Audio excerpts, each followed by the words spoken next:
അച്ഛന് ചില അസുഖങ്ങളൊക്കെ ആയിട്ട് അച്ഛന് ജോലി ചെയ്യാൻ പറ്റാത്ത അവസ്ഥയായി. അമ്മയുടെ മാത്രം വരുമാനം കൊണ്ടാണ് വീട് ജീവിക്കുന്നത്.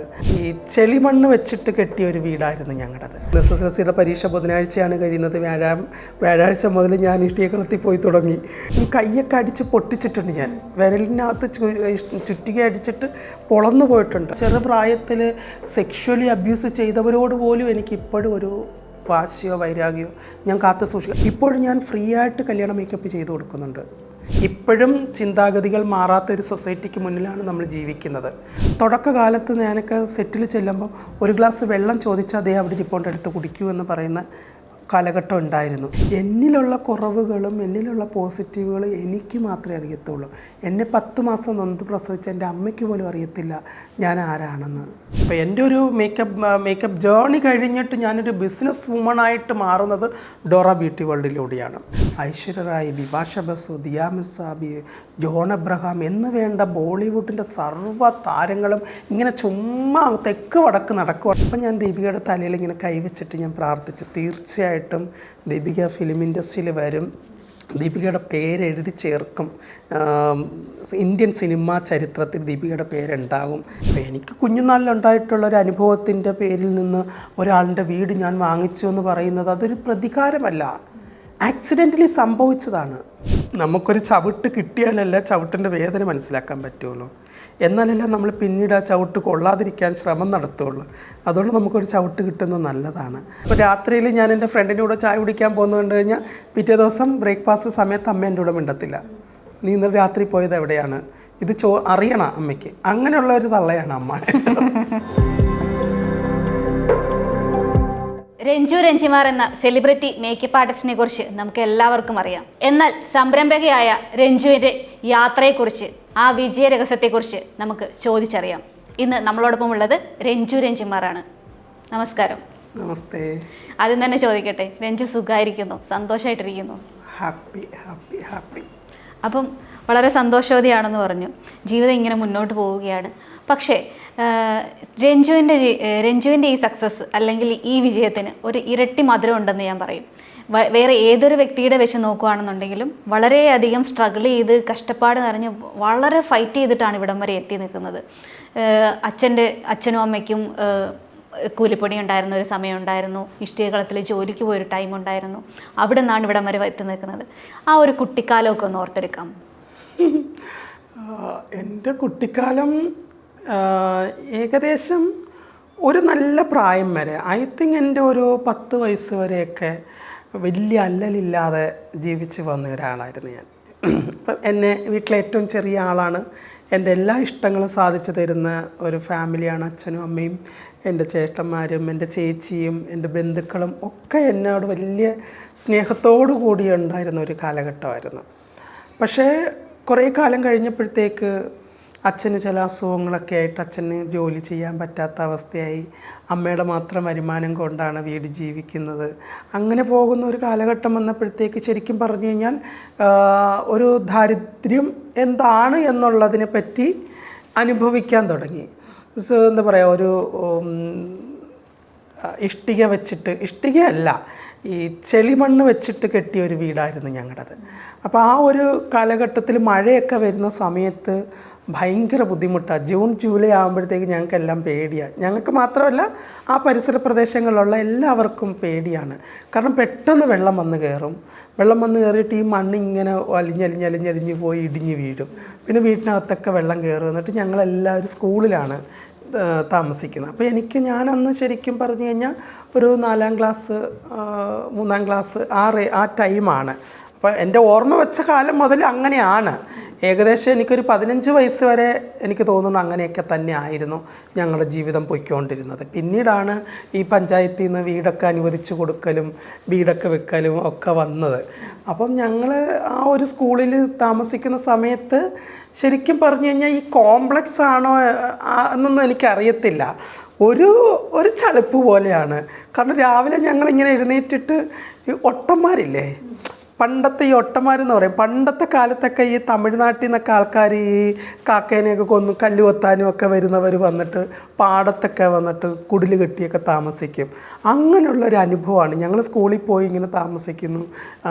ഈ എന്താ പറയുക, ഗവൺമെൻറ്റിൽ നിന്ന് തരുന്ന അരി കൊണ്ടുവന്ന് കഞ്ഞി വെക്കുന്നു, കറി വെക്കുന്നു, എല്ലാവരും കൂടി കൂട്ടത്തോടു കൂടി ഇത് ഭക്ഷണം പാകം ചെയ്യുന്നു, ഭക്ഷണം കഴിക്കുന്നു. അപ്പോൾ ഞങ്ങൾക്ക് അങ്ങോട്ട് ചാടിയ സ്കൂളിലേക്ക് പോകാം. പക്ഷേ സ്കൂളിൽ പോകാൻ മടിയാണ്. കാരണം നമ്മൾ രാവിലെ എഴുന്നേൽക്കുമ്പോൾ നമ്മുടെ കൂടെ പഠിക്കുന്ന സഹപാഠികളെല്ലാം ഇത് കണ്ടുകൊണ്ട് പോകും. പിന്നെ അവരെ മുമ്പിൽ പോയി ഇരിക്കുമ്പോൾ അവർ കളിയാക്കും. ഇതൊക്കെ ഓർത്തിട്ട് സ്കൂളിൽ പോകാൻ മടിയാണ്. പക്ഷെ എന്നിട്ടും സ്കൂളിൽ പോകും. അപ്പോൾ അതൊക്കെ മാറി മാറി മാറി മാറി മാറി എൻ്റെ SSLC പരീക്ഷ കഴിയുമ്പോഴത്തേക്ക് എനിക്കും എൻ്റെ മനസ്സിനകത്തൊരു തോന്നൽ വന്നു. അപ്പം ചേട്ടന്മാരും എന്തെങ്കിലുമൊക്കെ ജോലി ചെയ്ത് കൊടുക്കുന്നുണ്ട്. അപ്പോൾ എനിക്കും എന്നാൽ കഴിയുന്ന എന്തെങ്കിലും ചെയ്യണം. ചേച്ചീനെയൊന്നും അമ്മ ഒരിടത്തും ജോലിക്കൊന്നും വിട്ടിട്ടില്ല. ചേച്ചി വീട്ടിൽ തന്നെയാണ്. അപ്പോൾ ചേച്ചീനെ ജോലിക്കൊന്നും വിടത്തില്ല വീട്ടിലമ്മ. അച്ഛനും സമ്മതിക്കത്തില്ല. ചേട്ടന്മാർ രണ്ടുപേരൊക്കെ എന്തെങ്കിലുമൊക്കെ പണിക്ക് പോകും. ഞാൻ മാത്രമേ പഠിക്കുന്നുള്ളൂ. SSLCയുടെ റിസൾട്ട് വന്നു.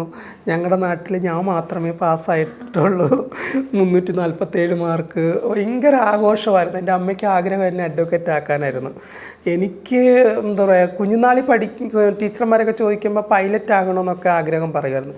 പക്ഷേ എനിക്ക് ഉള്ളിൽ ഒരു ടീച്ചർ എന്നുള്ള ഒരു ആഗ്രഹം ഉണ്ടായിരുന്നു. പക്ഷേ എന്തോ അൺഫോർച്ചുനേറ്റ്ലി എൻ്റെ തല വരച്ചിരിക്കുന്നത് ഇങ്ങനെ ആയിരിക്കാം.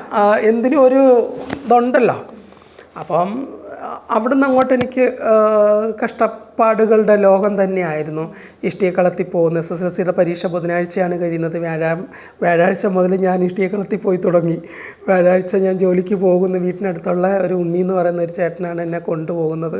അപ്പോൾ വീട്ടിൽ നിന്ന് ഏകദേശം ഒരു 10-12 കിലോമീറ്റർ നടന്ന് വേണം പോകേണ്ടത്. രാവിലെ ഇറങ്ങണം, ഒരു 6:30 ആകുമ്പോഴത്തേക്ക് ഇറങ്ങി ഒരു 7-7:45 ആകുമ്പോഴത്തേക്ക് അവിടെ എത്തുള്ളൂ.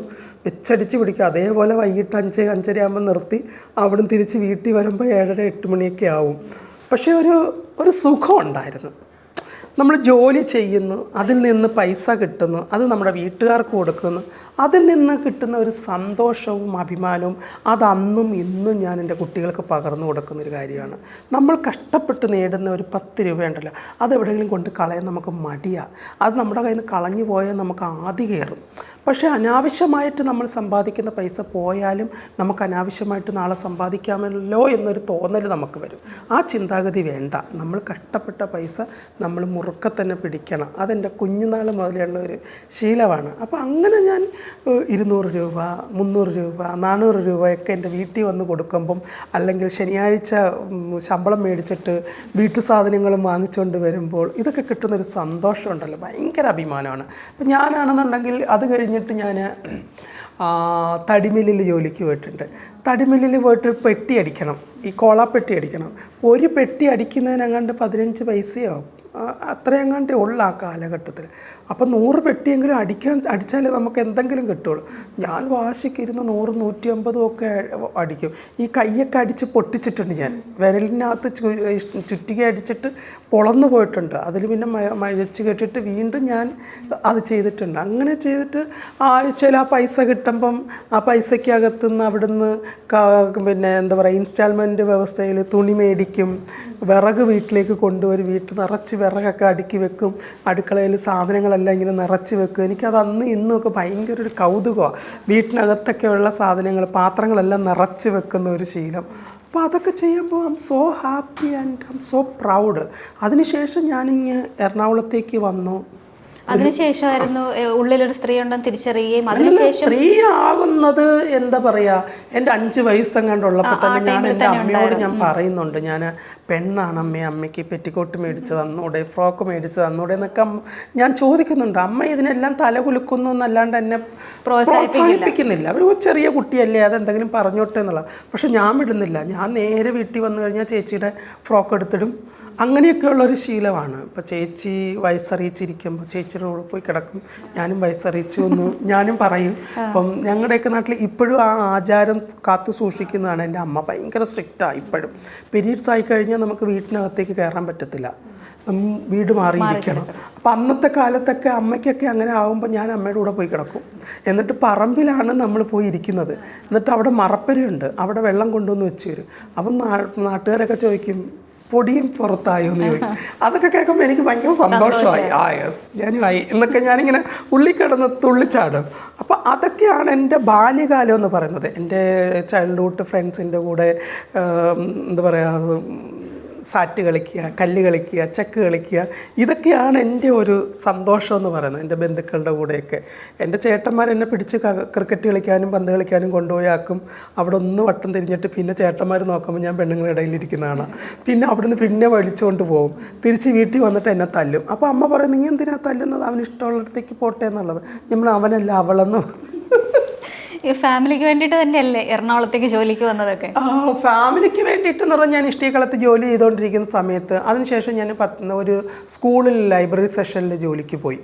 അപ്പോൾ അവിടെ ചെല്ലുമ്പം രാവിലെ വെളുപ്പിന് 4 മണിയാകുമ്പോൾ എഴുന്നേൽക്കണം.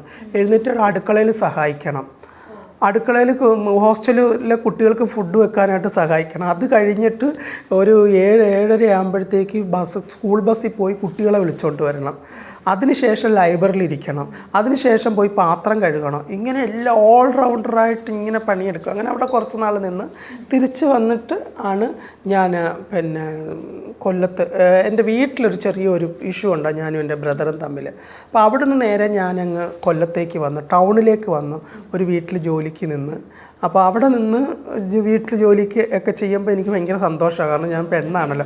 എനിക്ക് തോർത്തൊക്കെ എടുത്ത് തലയിൽ കെട്ടി ഇങ്ങനെ മുടി പോലെയൊക്കെ കെട്ടി വെച്ചിട്ട് മുണ്ടൊക്കെ എടുത്ത് ഇവിടെ ഇങ്ങനെ കുത്തി പാത്രം കഴുകുന്നു, എന്താ അടിച്ചു വാരുന്നു, തുണി അലക്കുന്നു. ഇതൊക്കെ ചെയ്യുമ്പം എൻ്റെ ഉള്ളിലെ സ്ത്രീ ഇങ്ങനെ ഉണരുവാണ്. അവിടുത്തെ പിള്ളേരെ ഞാൻ എൻ്റെ മക്കളെ പോലെ കുളിപ്പിച്ചൊരുക്കി വിടുന്നു. ഇതൊക്കെ എനിക്ക് ഭയങ്കര സന്തോഷം. അപ്പോഴാണ് എനിക്ക് TV പ്രഭാകരൻ്റെ ഓഫീസിലേക്ക് ഒരു ഓഫർ വരുന്നത്.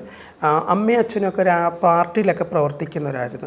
അപ്പോൾ ആ ഒരു പരിചയത്തിൻ്റെ പുറത്താണ് എനിക്ക് TV പ്രഭാകരൻ്റെ വീട്ടിലേക്ക് വരുന്നത് ഞാൻ. പക്ഷേ ഇവിടെ വരുമ്പോഴെന്തായിരുന്നു ജോലി? വീട്ടിൽ ചോറും കറിയും വെക്കുക, വേറെ ജോലിയൊന്നുമില്ല. ഇയാളുടെ കേസ് ഫയൽ കെട്ടുകളെല്ലാം നോക്കുക.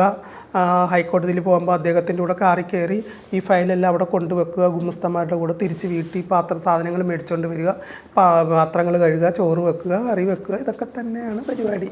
അതൊട്ടും ഇഷ്ടപ്പെടാതെ ചെയ്ത ജോലി തന്നെയല്ലേ? ഇഷ്ടപ്പെടായികയല്ല, എനിക്ക് തുടർന്ന് പഠിക്കാമെന്നൊക്കെ എനിക്കൊരു വാഗ്ദാനം തന്നിരുന്നു. വിദ്യാഭ്യാസം നടത്തി തരുമെന്ന് പറഞ്ഞപ്പം സന്തോഷിച്ച് അങ്ങനെയാണ് ഞാൻ ആദ്യമായിട്ട് എറണാകുളത്തേക്ക് വരുന്നത്.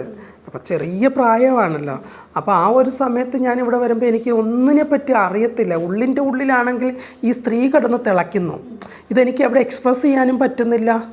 പാൻറ്റ് ഷർട്ട് ഇട്ടൊരു ഫാൻസി ഡ്രസ്സ് വേഷത്തിലാണ് ഞാൻ നടക്കുന്നത്. എനിക്ക് ഒട്ടും പറ്റുന്നില്ല. രാത്രി ആകാനായിട്ട് എനിക്ക് കൊതിയാണ്. രാത്രി ആയി കഴിഞ്ഞാൽ എനിക്ക് എന്താ പറയുക, ഈ ജ്വല്ലറി പേപ്പർ നനച്ച് ചുണ്ടത്ത് തേക്കുക, തീപ്പെട്ടിക്കോലുക കരിച്ച് ഐബ്രോ വരയ്ക്കുക, ഇതൊക്കെ തന്നെയാണ് എൻ്റെ സന്തോഷം എന്ന് പറയുന്നത്. നേരം വെളുത്ത് കഴിഞ്ഞാൽ എൻ്റെ സന്തോഷം എല്ലാം പോയി.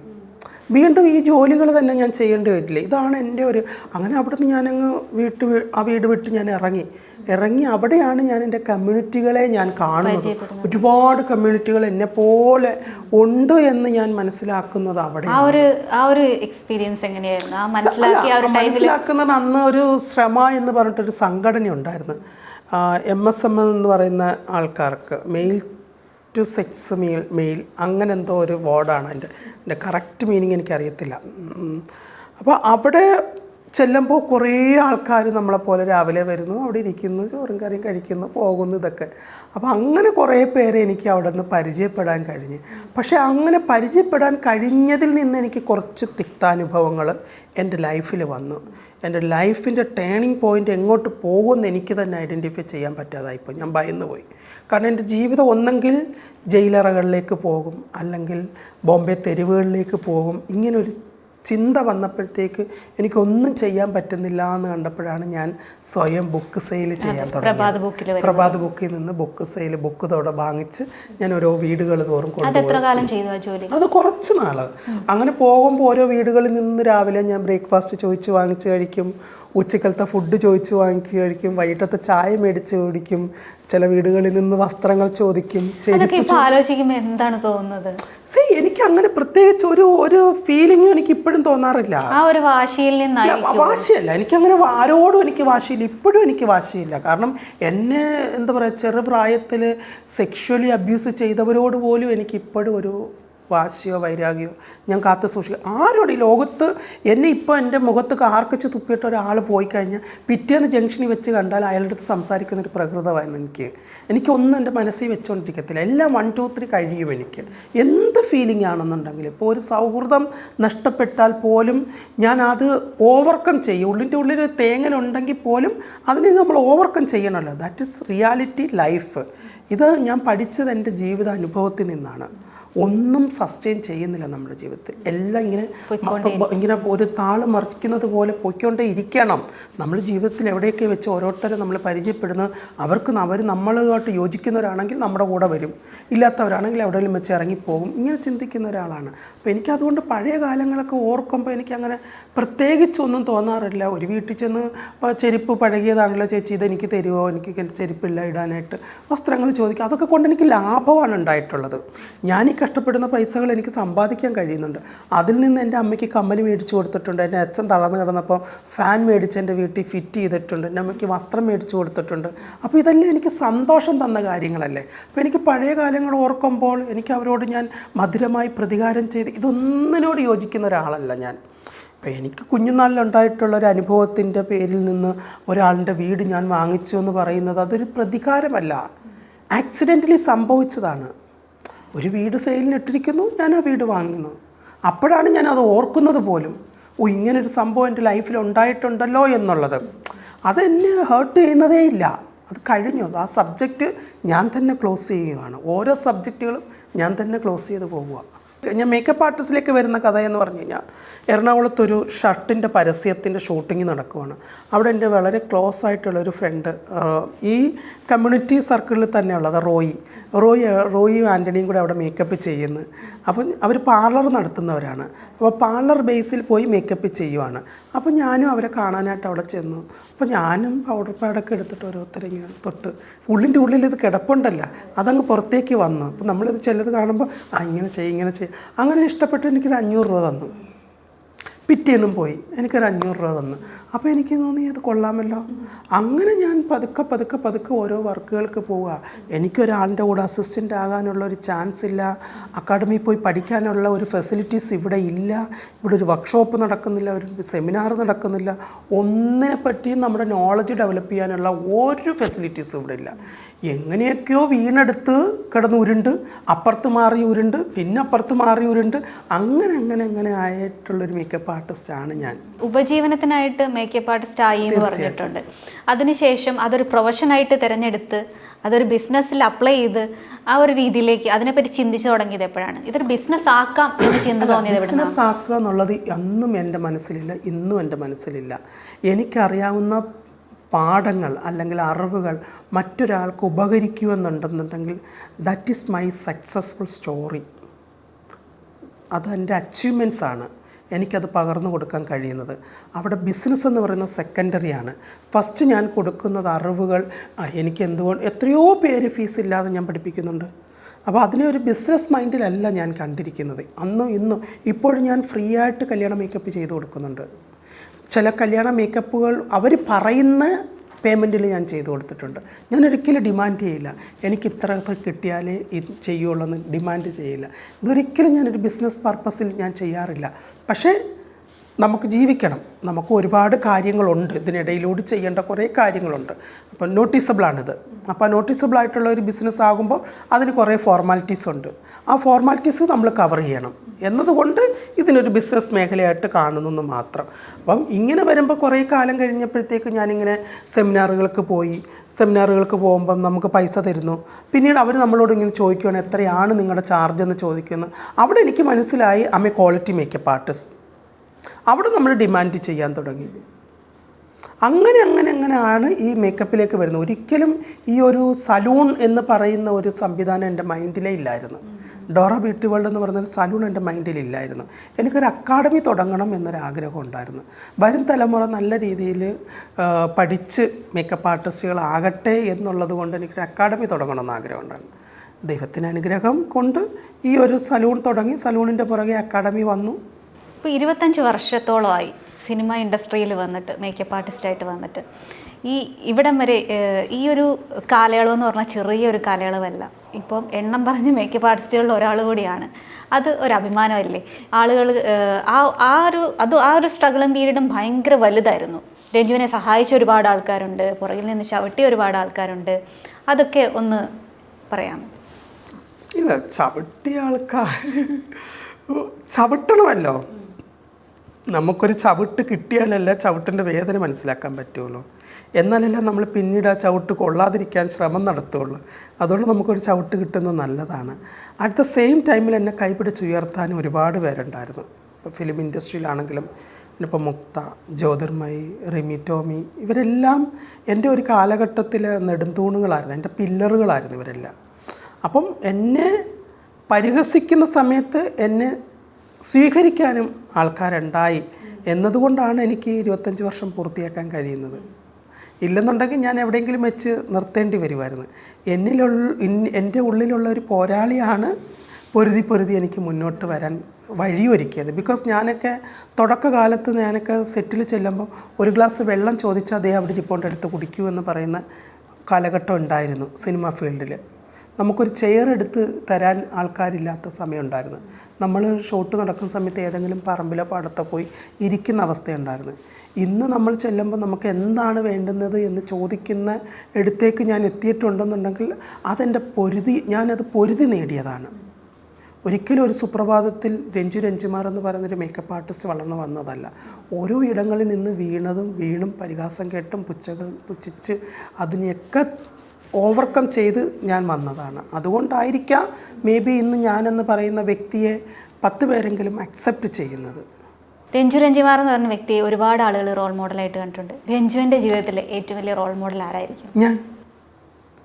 എൻ്റെ റോൾ മോഡൽ ഞാനാണ്. എനിക്ക് മറ്റൊരാളെ റോൾ മോഡലാക്കി എടുക്കേണ്ട ആവശ്യമില്ല. ബിക്കോസ് എന്നിലുള്ള കുറവുകളും എന്നിലുള്ള പോസിറ്റീവുകളും എനിക്ക് മാത്രമേ അറിയത്തുള്ളൂ.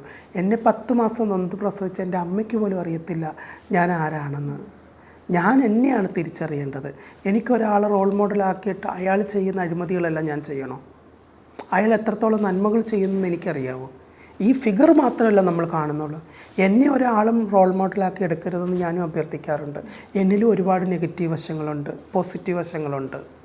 മനുഷ്യ സഹജമായിട്ടുള്ള എല്ലാ വികാരങ്ങളും ഉള്ളൊരു വ്യക്തിയാണ് ഞാൻ. അപ്പോൾ എന്നെ ഏത് തരത്തിലാണ് റോൾ മോഡലാക്കേണ്ടതെന്ന് എനിക്ക് മനസ്സിലാവുന്നില്ല. ഞാൻ എന്തുകൊണ്ട് മറ്റൊരാളെ ഞാൻ റോൾ മോഡലാക്കി എടുക്കണം അതും എനിക്ക് മനസ്സിലാവുന്നില്ല. ഞാൻ മഹാത്മാഗാന്ധിയുടെ ജീവചരിത്രം പഠിച്ചിട്ടുണ്ട്, സുഭാഷ് ചന്ദ്രബോസിൻ്റെ പഠിച്ചിട്ടുണ്ട്, അബ്ദുൽ കലാമിൻ്റെ പഠിച്ചിട്ടുണ്ട്, ഡോക്ടർ അംബേദ്കറിൻ്റെ പഠിച്ചിട്ടുണ്ട്, ഇന്ദിരാഗാന്ധിയുടേത്, മദർ തെരേസയുടേത്. ഇങ്ങനെ ഓരോ വ്യക്തികളുടെയും ലൈഫ് സ്റ്റോറികൾ ഞാൻ ബൈഹാർട്ടാക്കിയിട്ടുണ്ട്. അവിടെ നിന്നെല്ലാം എനിക്ക് സ്പാർക്ക് പോലെ എന്തോ ഒരു ഇൻസിഡൻറ്റ് എനിക്ക് കിട്ടിയിട്ടുണ്ട്. എൻ്റെ ലൈഫിൽ ഇതുപോലൊരു ഇൻസിഡൻറ്റ് എനിക്ക് ഉണ്ടായിട്ടുണ്ട്. ദാറ്റ് ഈസ് ഇൻസ്പിറേഷനാണ്. ഒരിക്കലും എനിക്ക് മഹാത്മാഗാന്ധി ആകാൻ കഴിയില്ല, എനിക്കൊരിക്കലും മദർ തെരേസ ആകാനും കഴിയില്ല. എനിക്കെല്ലാവർക്കും ഇങ്ങനെ കൊടുക്കാൻ പറ്റത്തില്ല. അർഹതയുള്ളത് എവിടെയാണോ അവിടെ എനിക്ക് കൊടുക്കാൻ പറ്റുള്ളൂ. എനിക്കെല്ലാവർക്കും സ്നേഹം വാരി കൊടുക്കാൻ പറ്റത്തില്ല. എവിടെയാണോ യഥാർത്ഥ സ്നേഹം ആഗ്രഹിക്കുന്നത് അവിടെ എനിക്ക് കൊടുക്കാൻ പറ്റുള്ളൂ. അല്ലാണ്ട് എല്ലാവർക്കും സ്നേഹം വാരി കൊടുത്തിട്ട് മദർ തെരേസയാകാൻ എനിക്ക് താല്പര്യമില്ല. അമ്മ രഞ്ജുവിൻ്റെ എല്ലാ ഉയർച്ചകളും താഴ്ചകളും എല്ലാം കണ്ട് അപമാനങ്ങളും വിജയങ്ങളും എല്ലാം കണ്ട ഒരു വ്യക്തിയാണ്. ഇപ്പോൾ അമ്മയുടെ ഒരു സന്തോഷവും ആ കൂടെ ജീവിക്കുമ്പോഴുള്ള ആ സമാധാനപരവും ലൈഫും ഒക്കെ എങ്ങനെയാണ്? അമ്മ ഞാനും തമ്മിൽ പൂര വഴക്കായപ്പെടും. എന്നാലും തങ്കമ്മ ഭയങ്കര ഹാപ്പിയാണ്. ഞാൻ എവിടെയെങ്കിലുമൊക്കെ പോകുമ്പം ഷോർട്ട് ഡ്രസ് ഇട്ടാൽ വഴക്ക് പറയും, സാരി ഉടുത്ത് പോകാൻ പറയും, അല്ലെങ്കിൽ ചുരിദാർ ഇട്ട് പോകാൻ പറയും. അപ്പോൾ അങ്ങനെ അമ്മമാരൊരു പെൺമക്കളെ എങ്ങനെയാണ് കൺട്രോൾ ചെയ്യുന്നത് എന്നുള്ളത്. ഇപ്പോൾ രാത്രിയിൽ ഞാൻ എൻ്റെ ഫ്രണ്ടിൻ്റെ കൂടെ ചായ കുടിക്കാൻ പോകുന്നത് കണ്ടു കഴിഞ്ഞാൽ പിറ്റേ ദിവസം ബ്രേക്ക്ഫാസ്റ്റ് സമയത്ത് അമ്മ എൻ്റെ കൂടെ മിണ്ടത്തില്ല. നീ ഇന്നലെ രാത്രി പോയത് എവിടെയാണ്, ഇത് അറിയണം അമ്മയ്ക്ക്. അങ്ങനെയുള്ള ഒരു തള്ളയാണ് അമ്മ. അപ്പം അമ്മ ഭയങ്കര ഹാപ്പിയായിട്ട് പോകുന്നു. അമ്മയുടെ പ്രാർത്ഥനയാണ്.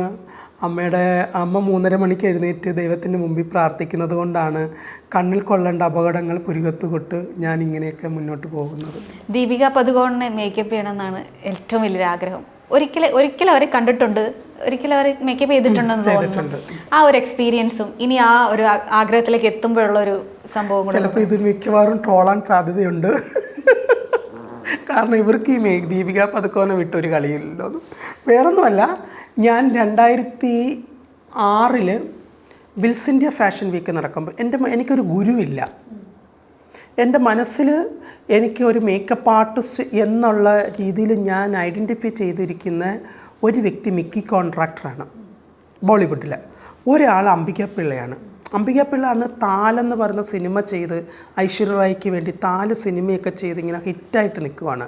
അപ്പോൾ ഇവരൊരു മലയാളിയാണ് എന്ന് ഇവരുടെ ഒരു ആർട്ടിക്കിൾ ഞാൻ വായിച്ചു. അപ്പം ഞാനെനിക്ക് എങ്ങനെയെങ്കിലും അംബിക പിള്ളേനെ ഒന്ന് മീറ്റ് ചെയ്താൽ കൊള്ളാവുന്നുണ്ട്.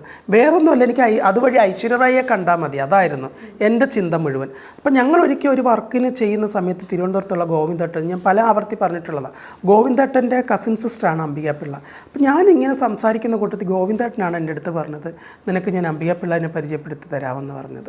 അങ്ങനെ ഞാൻ അംബിക മാമിനെ കൊച്ചിൻ എയർപോർട്ടിൽ വെച്ച് ഞാൻ പരിചയപ്പെടുകയും അംബിക മാം ത്രൂ ഞാൻ മറ്റൊരു ചാനലിൽ ഒരു മേക്കപ്പ് ആർട്ടിസ്റ്റിൻ്റെ തസ്തികയിലേക്ക് ഞാൻ ജോലി ചെയ്യാൻ പോവുകയും അവിടെ കുറേ കാലം ഞാൻ മേക്കപ്പ് ആർട്ടിസ്റ്റായിട്ട് ജോലി ചെയ്തു. അംബിക മാമിൻ്റെ ഒരു കെയർ ഓഫിലാണ്. ആ സമയത്ത് അംബിക മാം വിൽസിൻ്റെ ഫാഷൻ വീക്കിന് പോകാൻ തയ്യാറെടുക്കുകയാണ്. അങ്ങനെ എന്നെ അസിസ്റ്റൻ്റായിട്ട് കൂട്ടി. 9ാമത്തെ അസിസ്റ്റൻ്റായിട്ടാണ് എന്നെ കൂട്ടുന്നത്. 8 അസിസ്റ്റൻ്റ് മതി, ഒരാളും കൂടി ഇരിക്കട്ടെ എന്ന് പറഞ്ഞുകൊണ്ട് എന്നെയും കൂടി കൂട്ടി. ഞാൻ അവിടെ പോയി. ഞാൻ അവിടെ ചെല്ലുമ്പം ഞാനിവിടെ മിസ് കേരള അങ്ങനെയുള്ള മത്സരങ്ങൾ ഒക്കെ മേക്കപ്പ് ചെയ്യാൻ പോയിട്ടുണ്ട്. ഡാലു കൃഷ്ണദാസിൻ്റെ കൂടെ ഫാഷൻ ഷോസിന് മേക്കപ്പ് ചെയ്യാൻ പോയിട്ടുണ്ട്. പക്ഷേ ഒരു ഇൻ്റർനാഷണൽ ഫാഷൻ വീക്കിന് അവിടെ ചെല്ലുമ്പോൾ എൻ്റെ മൈൻഡ് ബ്ലോയിങ് ആയിപ്പോയി. മൈ ഗോഡ്, ഐശ്വര്യ റായ്, ബിപാഷ ബസു, ദിയ മിർസാബി, ജോൺ അബ്രഹാം എന്ന് വേണ്ട ബോളിവുഡിൻ്റെ സർവ്വ താരങ്ങളും ഇങ്ങനെ ചുമ്മാ തെക്ക് വടക്ക് നടക്കുവാണ്. അവർക്ക് യാതൊരു വിധത്തിൽ അവർ സെലിബ്രിറ്റി ആണെന്നോ ഇങ്ങനെ ആരാധകരുള്ള ഈ ഒരു ചിന്തകളും ഇല്ലാതെ വെറുതെ നടക്കുന്നു, അങ്ങോട്ടും ഇങ്ങോട്ടും നടക്കും. അപ്പോൾ ഞങ്ങളുടെ മേക്കപ്പ് റൂമിൽ അംബിക മാം ചെയ്യുന്ന ഡിസൈനർമാരുടെ മോഡൽസുകളുണ്ട്. അപ്പോൾ ഞാനിങ്ങനെ നോക്കുമ്പോൾ ഒരു സുന്ദരി കുട്ടി, സുന്ദരി എന്ന് പറഞ്ഞാൽ ഒരു സുന്ദരി ഇത്രയും മുഖമായിട്ടൊരു കുട്ടി ഇരുന്ന് ഇങ്ങനെ ബുക്ക് വായിക്കും. എല്ലാ ദിവസവും രാവിലെ കാലും കയറ്റി വെച്ചുകൊണ്ട് ബുക്ക് വായിക്കും, മേക്കപ്പ് ചെയ്യും. ഞാനിങ്ങനെ ഹെയർ എന്തെങ്കിലും ചെയ്യും, മേക്കപ്പ് ചെയ്യും, അങ്ങനെ ടച്ചപ്പുകളെല്ലാം ചെയ്യും. അപ്പോൾ ഇങ്ങനെ ചിരിക്കും. അങ്ങനെ ഞങ്ങൾ ഈ 5 ദിവസം കൊണ്ട് ഭയങ്കര കൂട്ടുകാരായി. എനിക്കാണെന്നുണ്ടെങ്കിൽ ലാംഗ്വേജ് ഒട്ടും വരത്തില്ല, മലയാളം അല്ലാണ്ട് ഒന്നും വരത്തില്ല. ഇവർക്ക് എന്താ കർണാടകയാണല്ലോ, അപ്പോൾ ഇവർക്ക് മലയാളത്തിനെ പറ്റി ഒന്നും അറിയത്തുമില്ല. കൊത്തിപ്പറക്കി ഇംഗ്ലീഷിൽ എന്തൊക്കെയോ ഞാനും പറയും അവളും പറയും. അങ്ങനെ ഒരു ഫ്രണ്ട്സ് ആയി ഞങ്ങൾ രണ്ടുപേരും. അങ്ങനെ പോകുന്നതിൻ്റെ അന്ന് ഭയങ്കര സങ്കടമായിരുന്നു, പിരിഞ്ഞു പോകുന്നതിൻ്റെ അന്ന്. അപ്പം ഞാനിങ്ങനെ പറഞ്ഞു, മിസ് ഇന്ത്യക്ക് പോയിക്കൂടെ, മിസ് വേൾഡിന് പോയിക്കൂടെ, നല്ല ഫിഗറല്ലേ, ക്രൗൺ കിട്ടുമെന്നൊക്കെ പറയുമ്പോൾ താല്പര്യമില്ല, സിനിമയാണ് നോക്കുന്നതെന്നൊക്കെ പറയും. അപ്പം മലയാളത്തിലൊരു സിനിമയിലേക്ക് എൻട്രി ചെയ്ത് നിൽക്കുവാണ്. മലയാളത്തിലൊരു സിനിമയ്ക്ക് ആ കുട്ടി കരാർ ഒപ്പിട്ട് വരാൻ പോവാണ്. അംബിക മാമാണ് എൻ്റെ അടുത്ത് പറയുന്നത്, ഈ കുട്ടി ഐ ലവ് യു രസ്ന എന്ന് പറഞ്ഞ രസ്നയുടെ മോഡലൊക്കെ ആയിരുന്നു. അപ്പം ഇവൾ മലയാളത്തിലേക്ക് വരുന്നുണ്ട്, എന്തെങ്കിലും ഹെൽപ്പ് വേണമെങ്കിൽ നീ ചെയ്ത് കൊടുക്കണം എന്നൊക്കെ പറഞ്ഞു. അപ്പോൾ ശരിയെന്ന് പറഞ്ഞ് നമ്പരൊക്കെ കൊടുത്ത് ഭയങ്കര ഹാപ്പി ആയിട്ട് പോയി. അപ്പോൾ എന്ന് പറഞ്ഞ് വേറൊരു സിനിമയിലും ഇങ്ങനെ നോക്കുന്നുണ്ടെന്ന് പറഞ്ഞു. അപ്പം ഞാൻ ദീപികയുടെ തലയിൽ ഇങ്ങനെ കൈവച്ചിട്ട് ഞാൻ പ്രാർത്ഥിച്ചു, തീർച്ചയായിട്ടും ദീപിക ഫിലിം ഇൻഡസ്ട്രിയിൽ വരും, ദീപികയുടെ പേരെഴുതി ചേർക്കും, ഇന്ത്യൻ സിനിമാ ചരിത്രത്തിൽ ദീപികയുടെ പേരുണ്ടാകും എന്നൊക്കെ ഞാനിങ്ങനെ ബ്ലെസ്സിങ് ചെയ്തിട്ട് അങ്ങ് പോയി. അത് കഴിഞ്ഞ് കുറേ കാലം കഴിഞ്ഞ് ഹാപ്പി ന്യൂ ഇയർ സിനിമയുടെ പ്രൊമോഷന് വേണ്ടിയിട്ട് ബോംബെയിൽ പോയപ്പോൾ ഇങ്ങനെ ഓരോ ചാനലുകളും ഇങ്ങനെ ഇൻ്റർവ്യൂ നടത്തിക്കൊണ്ടിരിക്കുക. ഏറ്റവും ലാസ്റ്റാണ് റിമി ടോമി ചെയ്യുന്ന ഇൻ്റർവ്യൂ വരുന്നത്. അപ്പം അവർ പറഞ്ഞു റിമി ആണെന്ന് പറഞ്ഞ് റിമിയുടെ പ്രൊഫൈലൊക്കെ കാണിച്ചപ്പോൾ അവർ പറഞ്ഞു ഏറ്റവും ലാസ്റ്റ് ചെയ്താൽ മതി, ടൈമുണ്ട്, നമുക്ക് കുറച്ചും കൂടി ഫണ്ണായിട്ട് ചെയ്യാമെന്നൊക്കെ പറഞ്ഞു. അങ്ങനെ ഏറ്റവും ലാസ്റ്റ് ദീപികയുടെ ഇൻ്റർവ്യൂ റിമി ചെയ്യുക. അപ്പോൾ ഞാനിങ്ങനെ മുമ്പിൽ പോയി ഇരിക്കുക, ഇൻ്റർവ്യൂ അവിടെ നടക്കുന്നു, ഞാനിതുപോലെ ബാലി ഇരിക്കുന്ന പോലെ ഞാനും ഇങ്ങനെ ഇരിക്കുവാണ്. ഇങ്ങനെ ദീപിക ഇങ്ങനെ ഇൻ്റർവ്യൂ ചെയ്യുന്നെങ്കിൽ എന്നെ ഇങ്ങനെ ഇടയ്ക്കിടയ്ക്ക് നോക്കുന്നുണ്ട്. അപ്പോൾ എൻ്റെ തന്നെ എവിടെയോ കണ്ടു മറന്ന മുഖമാണല്ലോ. അങ്ങനെ ഞങ്ങൾ ചെന്നിട്ട് ഞാൻ പറഞ്ഞു ഞാനിങ്ങനെ വർക്ക് ചെയ്തിട്ടുണ്ട് വിൽസ് ഇന്ത്യ. അപ്പോൾ അവർ ഭയങ്കര സന്തോഷമായി. അപ്പം ദീപിക തന്നെ എന്നോട് ഇങ്ങനെ പറഞ്ഞു, നിങ്ങളുടെ ബ്ലെസ്സിങ് എനിക്ക് ഫലിച്ചു എന്നുള്ള രീതി, താങ്ക് യു സോ മച്ച് എന്നൊക്കെ പറഞ്ഞ് ഞങ്ങൾ ഒരുമിച്ച് ഫോട്ടോസൊക്കെ എടുത്ത് അതിനുശേഷം ഞാൻ ദീപികയെ കാണുന്നത് പത്മാവതിയുടെ റിലീസിങ്ങിൻ്റെ സമയത്താണ്. ദുബായിൽ ഏഷ്യ വിഷൻ അവാർഡ് നടക്കുന്നു. ഞാൻ മമത മോഹൻദാസിന് മേക്കപ്പ് ചെയ്യുന്നു, ദീപിക അവിടെ ഗസ്റ്റായിട്ട് വന്നിട്ടുണ്ട്. അപ്പോൾ ഇങ്ങനെ ദീപിക ഇങ്ങനെ ഇറങ്ങിയപ്പോൾ ഈ എന്തൊക്കെയോ പ്രോബ്ലംസുകൾ അന്ന് കോൺട്രവേഴ്സി നടക്കുന്നുണ്ട് പത്മാവതിക്കെതിരെയായിട്ട്. അപ്പോൾ അതിൻ്റെയൊക്കെ ഒരു ഫീലിങ്ങിലാണ് പുള്ളിക്കാരത്തിക്ക് ഭയങ്കര പ്രൊട്ടക്ഷനൊക്കെ ആയിട്ടാണ് വരുന്നത്. പക്ഷേ എന്നെ കണ്ടതും പുള്ളിക്കാരത്തിക്ക് എന്നെ മനസ്സിലായി. ഇങ്ങനെ കൈ കാണിച്ച് ഞാൻ അടുത്ത് നിന്ന് സംസാരിച്ചു. ഹാപ്പി ആയിട്ട് പുള്ളിക്കാരത്തി പോയിരുന്നു. സ്റ്റേജിൽ മമത എൻ്റെ പേര് പറഞ്ഞു, എപ്പോഴും എന്നെ ദീപികയെ പോലെ ഒരുക്കുന്ന ആളാണ് രഞ്ജിമാർ എന്നൊക്കെ പറഞ്ഞു. അങ്ങനെ ഹാപ്പി. അങ്ങനെ ആ ഒരു അനുഭവം ദീപിക എന്ന് പറഞ്ഞു കഴിഞ്ഞാൽ എനിക്കറിയത്തില്ല, എനിക്ക് ഭയങ്കര ഇഷ്ടമല്ല, ഇഷ്ടത്തിനേക്കാളുപരി എനിക്ക് സ്നേഹമാണ്. ഇപ്പോൾ പ്രസവിക്കുകയും കൂടി ചെയ്തപ്പോൾ എനിക്ക് ഭയങ്കര ആ ഒരു സ്നേഹം കൂടി. സാധാരണ ഏതൊക്കെ തരത്തിലൊരു കുഞ്ഞിനെ എടുക്കാം അവർക്ക്, അല്ലാതെ ആ കുഞ്ഞിൻ്റെ ആ ഒരു പ്രോഗ്രസ് കണ്ട് ഒരു കുഞ്ഞിന് ജന്മം കൊടുക്കുക എന്നുള്ളതൊരു അമ്മയുടെ ദൗത്യമല്ലേ. പക്ഷെ ഒരു അമ്മയായപ്പം I think she is very good mother. Aishwarya റായിയെ പോലെ തന്നെ ഒരു നല്ല അമ്മയാണ് ദീപിക എന്ന് എനിക്ക് തോന്നുന്നു. എനിക്ക് ഭയങ്കര ഇഷ്ടമാണ് ദീപികയെ പറ്റി പറയുമ്പോൾ ഒരുപാടുണ്ട് പറയാൻ. എനിക്ക് ദീപികയുടെ ഇപ്പോൾ ഒരു ആർട്ടിസ്റ്റിന് ഞാൻ മേക്കപ്പ് ചെയ്യാൻ പോയി കഴിഞ്ഞാൽ ദീപികയുടെ റെഫറൻസ് നോക്കും. ഇവനിപ്പോൾ എനിക്ക് എവിടെയെങ്കിലും ഒരു ഫംഗ്ഷന് പോയാൽ ഞാൻ ദീപികയുടെ റെഫറൻസ് നോക്കും. ദീപികയുടെ ഡ്രസ്സുകൾ, ജ്വല്ലറികൾ, ദീപികയോടുള്ള ഇഷ്ടത്തിന് ശേഷമാണ് എനിക്ക് LVയോട് തന്നെ ലൂയിത്തിനോട്, ആ ഒരു ബ്രാൻഡിനോട് തന്നെ എനിക്ക് സ്നേഹം തോന്നിയത്, ആ പ്രോഡക്റ്റുകൾ എനിക്ക് വാങ്ങിക്കാൻ തോന്നുന്നതൊക്കെ. ജീവിതത്തിൽ നമുക്ക് ഒരുപാട് മുന്നോട്ട് പോകാനുണ്ട്. പക്ഷേ ഇത്രയും കാലം എത്തി നിൽക്കുമ്പോഴും രഞ്ജു സക്സസ് ആയ ഒരു വ്യക്തിയാണെന്ന് പറഞ്ഞാൽ എന്താണ് അതിനോട് പ്രതികരിക്കുന്നത്? ജീവിതത്തിലെ സക്സസ് എന്ന വാക്കിനോട് എങ്ങനെയാണ്, അതിനൊരു ഡെഫിനിഷൻ എങ്ങനെ പറയും?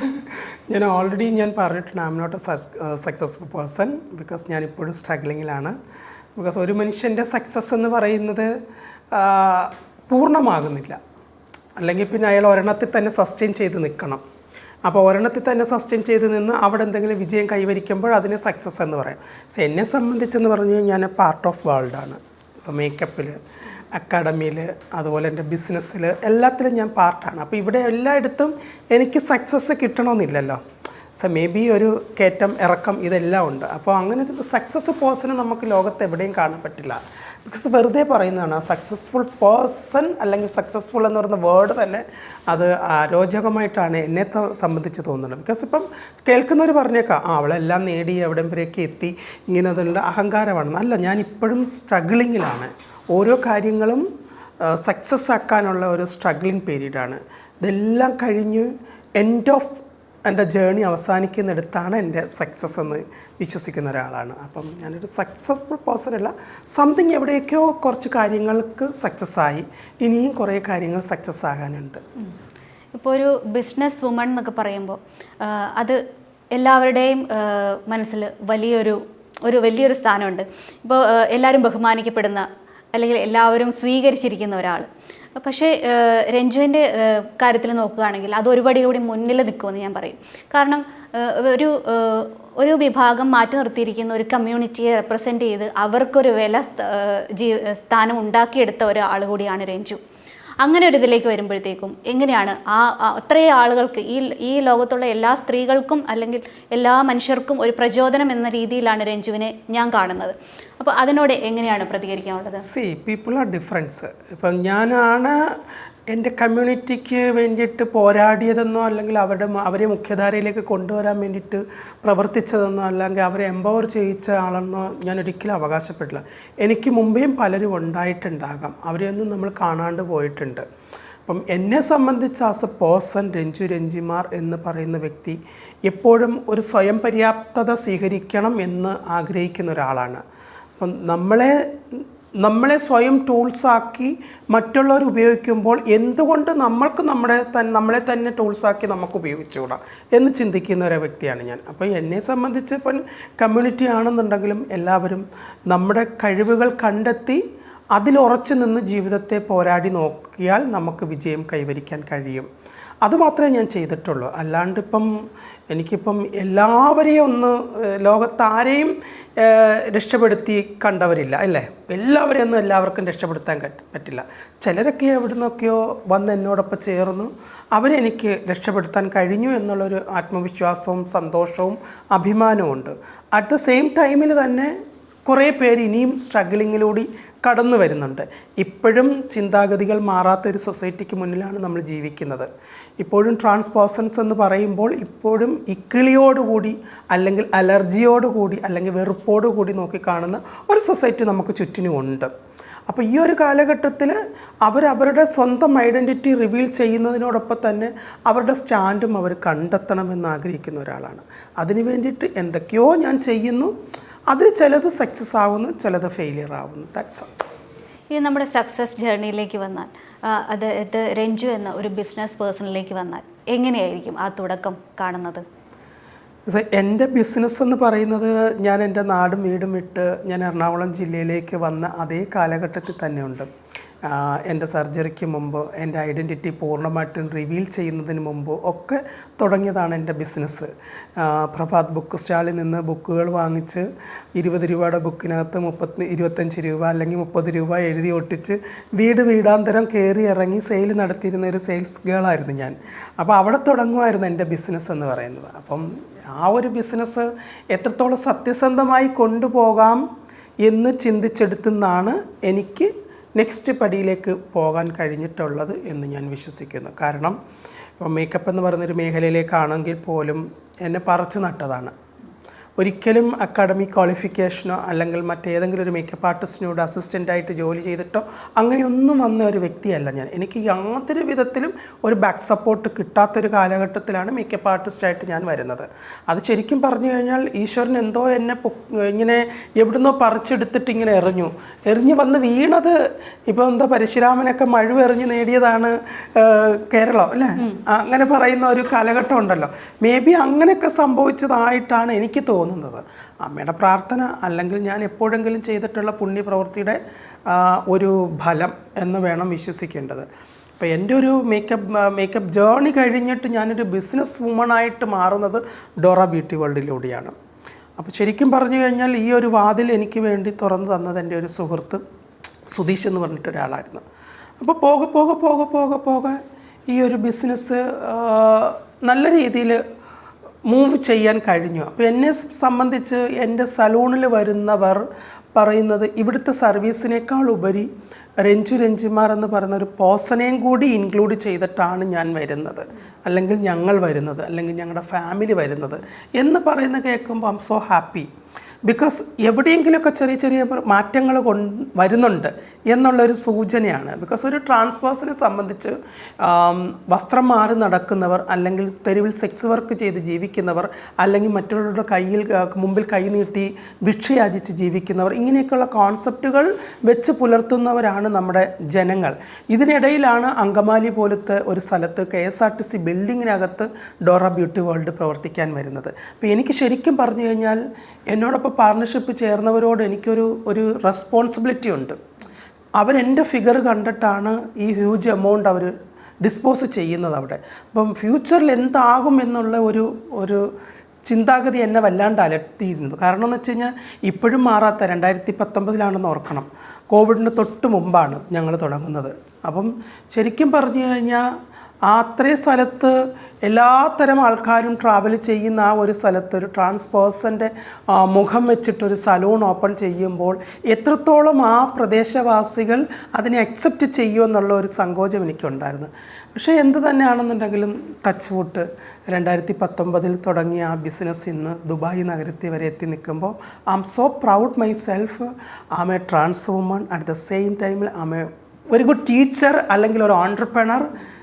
അവിടെയൊന്നും എനിക്ക് സക്സസ് പേഴ്സൺ എന്ന് എഴുതി ചേർക്കാൻ പറ്റുന്നില്ല. മേ ബി ഞാനത് എഴുതി ചേർക്കത്തില്ല. നാട്ടുകാരെന്തും പറഞ്ഞോട്ടെ സക്സസ് പേഴ്സൺ എന്ന്. അപ്പോൾ ഞാനിപ്പോൾ ഒരു വീട് വാങ്ങിച്ചതോ, അല്ലെങ്കിൽ വില കൂടിയ കാറ് വാങ്ങിച്ചതോ, അല്ലെങ്കിൽ ദുബായിലേക്ക് ആഴ്ച ട്രാവൽ ചെയ്യുന്നതോ അതൊന്നുമല്ല എൻ്റെ സക്സസ് ജേണി എന്ന് പറയുന്നത്. എൻ്റെ സക്സസ് ജേണിയിലേക്ക് ഞാൻ നടന്നുകൊണ്ടിരിക്കുക, ചിലപ്പോൾ ഞാൻ ഓടിക്കൊണ്ടിരിക്കുകയാണ്. അപ്പം അവിടത്തേക്ക് ഞാൻ എത്തിയിട്ടില്ല. ഓക്കെ, ഇപ്പോൾ ഈ ഡോറ ബ്യൂട്ടി വേൾഡ് എന്ന് പറഞ്ഞു, അതിൻ്റെ പ്രത്യേകത എന്താണ്? അവിടുത്തെ ക്ലാസ്സുകൾ എങ്ങനെയാണ്? അതിൻ്റെ രീതികളൊക്കെ എങ്ങനെയാണ്? ഡോറ ബ്യൂട്ടി വേൾഡ് എന്ന് പറയുന്ന ആ ഒരു ലോകം ഒരു ഡോറ സുന്ദരിയെ പോലെയാണ് അവിടെ വരുന്നവർ തിരിച്ചിറങ്ങിപ്പോകുന്നത്. അതൊക്കെ കാണുമ്പോൾ എനിക്ക് ഭയങ്കര സന്തോഷമാണ്. കാരണം വരുന്നത് പോലെയല്ല തിരിച്ചു പോകുന്ന, അവരുടെ മുഖത്ത് തെളിയുന്ന ആ തെളിച്ചമുണ്ടല്ലോ, കണ്ണുകളിൽ കാണുന്ന തെളിച്ചം, ആ തിളക്കം എൻ്റെ ലൈഫിൽ കിട്ടുന്ന ഒരു അവാർഡ് പോലെയാണ്. ഇവനിപ്പോൾ ഒരു കസ്റ്റമറെ ഞാൻ ഡീൽ ചെയ്ത് അവരുടെ പ്രശ്നങ്ങൾ ചോദിച്ചറിഞ്ഞ് എന്തൊക്കെ സൊല്യൂഷൻസുകളാണ് നമ്മൾ എടുക്കേണ്ടത് എന്നൊക്കെ ഉള്ളതിനെ പറ്റി ഒരു അഡ്വൈസ് കൊടുത്ത് അവർ നമ്മളോടൊപ്പം യാത്ര ചെയ്യാൻ തയ്യാറാകുന്നു, അവർക്കതിൻ്റെ റിസൾട്ട് കിട്ടുന്നു എന്ന് കാണുമ്പോൾ I am so happy. At the same ടൈമിൽ തന്നെ എൻ്റെ അക്കാഡമിയിൽ പഠിക്കാൻ വരുന്ന കുട്ടികൾ ഇപ്പോൾ അങ്കമാലിയിൽ 13ാമത്തെ ബാച്ചാണ് നടന്നുകൊണ്ടിരിക്കുന്നത്. ഏകദേശം എനിക്ക് കേരളത്തിലൊരു 2 ലക്ഷത്തിനടുത്തുള്ള സ്റ്റുഡൻസ് ഉണ്ട്. അപ്പോൾ അത്രയും സ്റ്റുഡൻസുകൾ എനിക്ക് കേരളത്തിലുണ്ടെങ്കിലും എൻ്റെ അക്കാഡമിയിൽ വന്ന് പഠിക്കുമ്പോൾ അത് കംപ്ലീറ്റ്ലി സ്റ്റഡി ചെയ്യാനായിട്ടാണ് വരുന്നത്. ഹോസ്റ്റലിൽ നിന്നാണ് പഠിക്കുന്നത്. ദൂരെ ട്രാവൽ ചെയ്ത് പാലക്കാട് നിന്നും പട്ടാമ്പിയിൽ നിന്നും ഒക്കെ ട്രാവൽ ചെയ്ത് വരുന്ന കുട്ടികളുണ്ട്. അപ്പോൾ ഇവരെല്ലാം ഈ ഒരു കോഴ്സിന് ചേരുമ്പോൾ ഉള്ളൊരു ആറ്റിറ്റ്യൂഡും ബിഹേവിങ്ങും അല്ല ആഫ്റ്റർ ദ കോഴ്സ്. അവരുടെ ആ ഗ്രാജുവേഷൻ സെറമണിയിൽ അവർ നിൽക്കുന്ന ആ ഒരു നിപ്പ് കാണുമ്പോൾ ഞാൻ എന്താ പറയുക, എനിക്ക് ഇതിപ്പോഴും ഒരു അഭിമാനം വേറെ ഇല്ല. കാരണം അവർ പറയുന്നത് ഞങ്ങൾ എന്തോ പ്രതീക്ഷിച്ച് വന്നു, അതിനപ്പുറത്തേക്ക് ഞങ്ങൾക്ക് കിട്ടി എന്ന് പറയുമ്പോൾ ഇപ്പം പലരും ധരിച്ച് വെക്കും മേക്കപ്പ് എന്ന് പറയുന്നത് എന്ത് ഈസി, അവിടെ ചെല്ലുക, ആ പുള്ളിക്കാരത്തി മേക്കപ്പ് ഇടുന്നതിനെ പറ്റി പഠിപ്പിക്കുക. അങ്ങനെയല്ല, ശരിക്കും പറഞ്ഞാൽ വളരെ ഡീറ്റെയിലിംഗ് ആയിട്ടാണ് പഠിപ്പിക്കുന്നത്. ഇപ്പോൾ സ്കിന്നിൻ്റെ അനാട്ടമി കഴിഞ്ഞാൽ അതിൻ്റെ ഓരോ സെഷൻ, ഐ മേക്കപ്പിൻ്റെ അനാട്ടമി, കോൺടോറിങ്ങിൻ്റെ അനാട്ടമി, അങ്ങനെ ഓരോന്നിൻ്റെ അനാട്ടമിയോടുകൂടിയാണ് നമ്മൾ പഠിപ്പിക്കുകയും അതിൻ്റെ പ്രാക്ടിക്കൽ സെഷൻ വെക്കുകയും ഓരോ സെഷൻ കഴിയും തോറും അതിൻ്റെ എക്സാമുകൾ നടത്തുകയും ഒക്കെ ചെയ്യുന്നത്. അപ്പോൾ അങ്ങനെ ചെയ്യുമ്പോൾ ഇപ്പം എൻ്റെ അടുത്തുനിന്ന് പഠിച്ച കുട്ടികൾ ലണ്ടനിലൊക്കെ വർക്ക് ചെയ്യുന്നുണ്ട്, ലണ്ടനിൽ വർക്ക് ചെയ്യുന്നുണ്ട്, USA വർക്ക് ചെയ്യുന്നുണ്ട്, മസ്കറ്റിൽ വർക്ക് ചെയ്യുന്നുണ്ട്, ഖത്തറിൽ വർക്ക് ചെയ്യുന്നുണ്ട്, ദുബായിൽ വർക്ക് ചെയ്യുന്നുണ്ട്. അപ്പോൾ അവരെല്ലാം പറയുന്ന ചില കാര്യങ്ങൾ, അവർക്ക് അവിടെ നിന്ന് കിട്ടുന്ന ഫീഡ്ബാക്കുകൾ, അപ്പോൾ അവർ സർവീസ് കഴിയുമ്പോൾ കസ്റ്റമേഴ്സ് അവർക്ക് കൊടുക്കുന്ന ഒരു ഫീഡ്ബാക്കുണ്ട്. അപ്പോൾ അവർ പറയുന്നത് ഇവർ എവിടെയോ നല്ല ഇടത്ത് പഠിച്ച് വന്നവരാണ്, അത് അവരുടെ കൈ വർക്ക് കാണുമ്പോൾ നമുക്ക് മനസ്സിലാവുന്നുണ്ട്. അപ്പോൾ ഇതൊക്കെ കേൾക്കുമ്പോൾ ഐ എം സോ ഹാപ്പി. അതിനേക്കാളുപരി എനിക്ക് പ്രൗഡാണ് തോന്നുന്നത്. കാരണം എൻ്റെ കമ്മ്യൂണിറ്റിയിൽപ്പെട്ട ഒരു ബാച്ചിൽ ഒരാളെയും ഞാൻ പഠിപ്പിക്കുന്നുണ്ട്. അവരുടെ ഫുൾ എക്സ്പെൻസുകൾ എടുത്തിട്ട് ഒരാളെ ഞാൻ അഡ്മിഷൻ കൊടുക്കുന്നുണ്ട്. ഒരു അഡ്മിഷൻ എപ്പോഴും കമ്മ്യൂണിറ്റിയിലുള്ള ഒരാൾക്കാണ്. അപ്പോൾ പ്രയോറിറ്റി അനുസരിച്ചിട്ട് അത് അവർക്ക് കൊടുക്കും. അപ്പോൾ അവരത് പഠിച്ചിറങ്ങുമ്പോൾ അവർക്കൊരു ജീവിത മാർഗ്ഗമാണ്. അപ്പോൾ ഞാൻ എൻ്റെ ബിസിനസ് ഡെവലപ്പ് ചെയ്യുന്നതിൻ്റെ ഇടയിലൂടെ എൻ്റെ കമ്മ്യൂണിറ്റിനെയും കൂടി ഞാൻ ചേർത്ത് പിടിക്കാൻ ശ്രമിക്കുന്നുണ്ട്. നേരത്തെ പറഞ്ഞല്ലോ മേക്കപ്പ് ചെയ്യാന്ന് പറഞ്ഞാൽ ഭയങ്കര ഡീറ്റെയിലിംഗ് ആയിട്ട് ചെയ്യണമെന്ന് പറഞ്ഞു. രഞ്ജു ശരിക്കും പറഞ്ഞു കഴിഞ്ഞാൽ അതിനൊരു ബേസിക് ആയിട്ട് പഠിച്ചിട്ടില്ല, എന്നിട്ടും അതെങ്ങനെയാണ് ഇത്രയും ഇതായിട്ട് പഠിച്ച് എനിക്കൊരു കോംപ്ലക്സ് ഉണ്ടായിരുന്നു. സോ എൻ്റെ ലൈഫിൽ എനിക്ക് ഏറ്റവും കൂടുതൽ കോംപ്ലക്സ് ഉള്ളത് എഡ്യൂക്കേഷൻ ഉള്ളവരോടും നന്നായിട്ട് ഡാൻസ് കളിക്കുന്നവരോടും പാട്ട് പാടുന്നവരോടൊക്കെ എനിക്ക് ഭയങ്കര കുശുമ്പാണ്. ഇവർക്ക് ഇങ്ങനെയൊക്കെ ചെയ്യാൻ കഴിയുന്നുണ്ട്, എനിക്കിപ്പോൾ പറ്റുന്നില്ലല്ലോ. കാരണം ഇപ്പം IAS ഒക്കെ പഠിച്ചിട്ടുള്ളവരാണെന്ന് പറഞ്ഞു, ഡോക്ടർമാരാണെന്ന് പറഞ്ഞു, അവർ ഫ്ലുവൻ്റായിട്ട് ഇങ്ങനെ സംസാരിക്കുന്ന കാണുമ്പോൾ എനിക്ക് ഭയങ്കര കൊതിയാണ്. അപ്പോൾ ഞാൻ ശരിക്കും പറഞ്ഞു കഴിഞ്ഞാൽ SSLCക്ക് 347 മാർക്ക് വാങ്ങിച്ച് കൊല്ലം ഫാത്തിമ മദർ നാഷണൽ കോളേജിൽ കൊമേഴ്സിന് അഡ്മിഷൻ എടുത്ത്. പക്ഷേ എൻ്റെ എന്താ പറയുക, എൻ്റെ ഭാഗ്യദോഷം കൊണ്ട് എൻ്റെ എഡ്യൂക്കേഷൻ എനിക്ക് കംപ്ലീറ്റ് ചെയ്യാൻ കഴിഞ്ഞിട്ടില്ല. എൻ്റെ ഫാമിലി ബാക്ക്ഗ്രൗണ്ട് അങ്ങനെ ആയിരുന്നു. അതുകൊണ്ട് എനിക്ക് അത് സാധിക്കാത്തത് കൊണ്ട് എനിക്ക് എപ്പോഴും പഠിക്കണം എന്നുള്ളൊരു ആഗ്രഹം ഉണ്ടായിരുന്നു. അങ്ങനെ എനിക്ക് 2018 സെൻറ്റ് തെരേസസ് കോളേജിലൊരു ഫംഗ്ഷന് ഞാൻ പോകുമ്പോൾ അവിടുത്തെ പ്രിൻസിപ്പളിനോട് ഞാൻ റിക്വസ്റ്റ് ചെയ്തിട്ട് അവിടെ കമ്മ്യൂണിക്കേറ്റീവ് സ്കിൽ ഡെവലപ്മെൻറ്റ് കോഴ്സിന് ഞാൻ ചേർന്നു. അവിടെ 20 കമ്മ്യൂണിറ്റി ട്രാൻസ് കമ്മ്യൂണിറ്റികളെ പഠിപ്പിക്കുന്നതിനുള്ള ഒരു ഫെസിലിറ്റീസ് ഉണ്ടാക്കി മഹാത്മാഗാന്ധി യൂണിവേഴ്സിറ്റിയിൽ നിന്ന് പെർമിഷൻ എടുത്തുകൊണ്ട് ഞങ്ങൾ പഠിച്ചു. അപ്പോൾ അത് പഠിച്ചതിന് ശേഷമാണ് എനിക്ക് കുറച്ചും കൂടി ഇതിനെപ്പറ്റി ഡീറ്റെയിലായിട്ട് പഠിക്കാൻ കഴിഞ്ഞത്. അതുവരെ ഞാൻ മേക്കപ്പ് ചെയ്യും എങ്കിൽ പോലും പല കാര്യങ്ങളും എന്നിൽ തന്നെ ഞാൻ ടെസ്റ്റ് ചെയ്ത് റിസൾട്ട് കിട്ടുമ്പോഴാണ് ഞാൻ മറ്റൊരാൾക്ക് അത് പരീക്ഷിച്ച് നോക്കുന്നത്. ഇപ്പോൾ എന്ത് പ്രോഡക്റ്റ്, ഇപ്പോൾ ഒരു പ്രോഡക്റ്റ് എനിക്ക് കിട്ടിക്കഴിഞ്ഞാൽ ആ പ്രോഡക്റ്റ് ഞാൻ തന്നെ ടെസ്റ്റ് ചെയ്ത് നോക്കും. എന്നിട്ട് എനിക്ക് അതിനകത്ത് എന്തെങ്കിലും റിയാക്ഷൻസുകളോ പ്രോബ്ലംസുകളോ ഉണ്ടെന്നുണ്ടെങ്കിൽ ഞാനത് യൂസ് ചെയ്യാതിരിക്കും. അപ്പോൾ നല്ല റിസൾട്ട് ആണെന്നുണ്ടെങ്കിൽ ഞാൻ മറ്റൊരാൾക്ക് യൂസ് ചെയ്യും. ഏത് രാത്രിയാണെന്നുണ്ടെങ്കിലും ഞാൻ ആ പ്രോഡക്റ്റ് യൂസ് ചെയ്യും.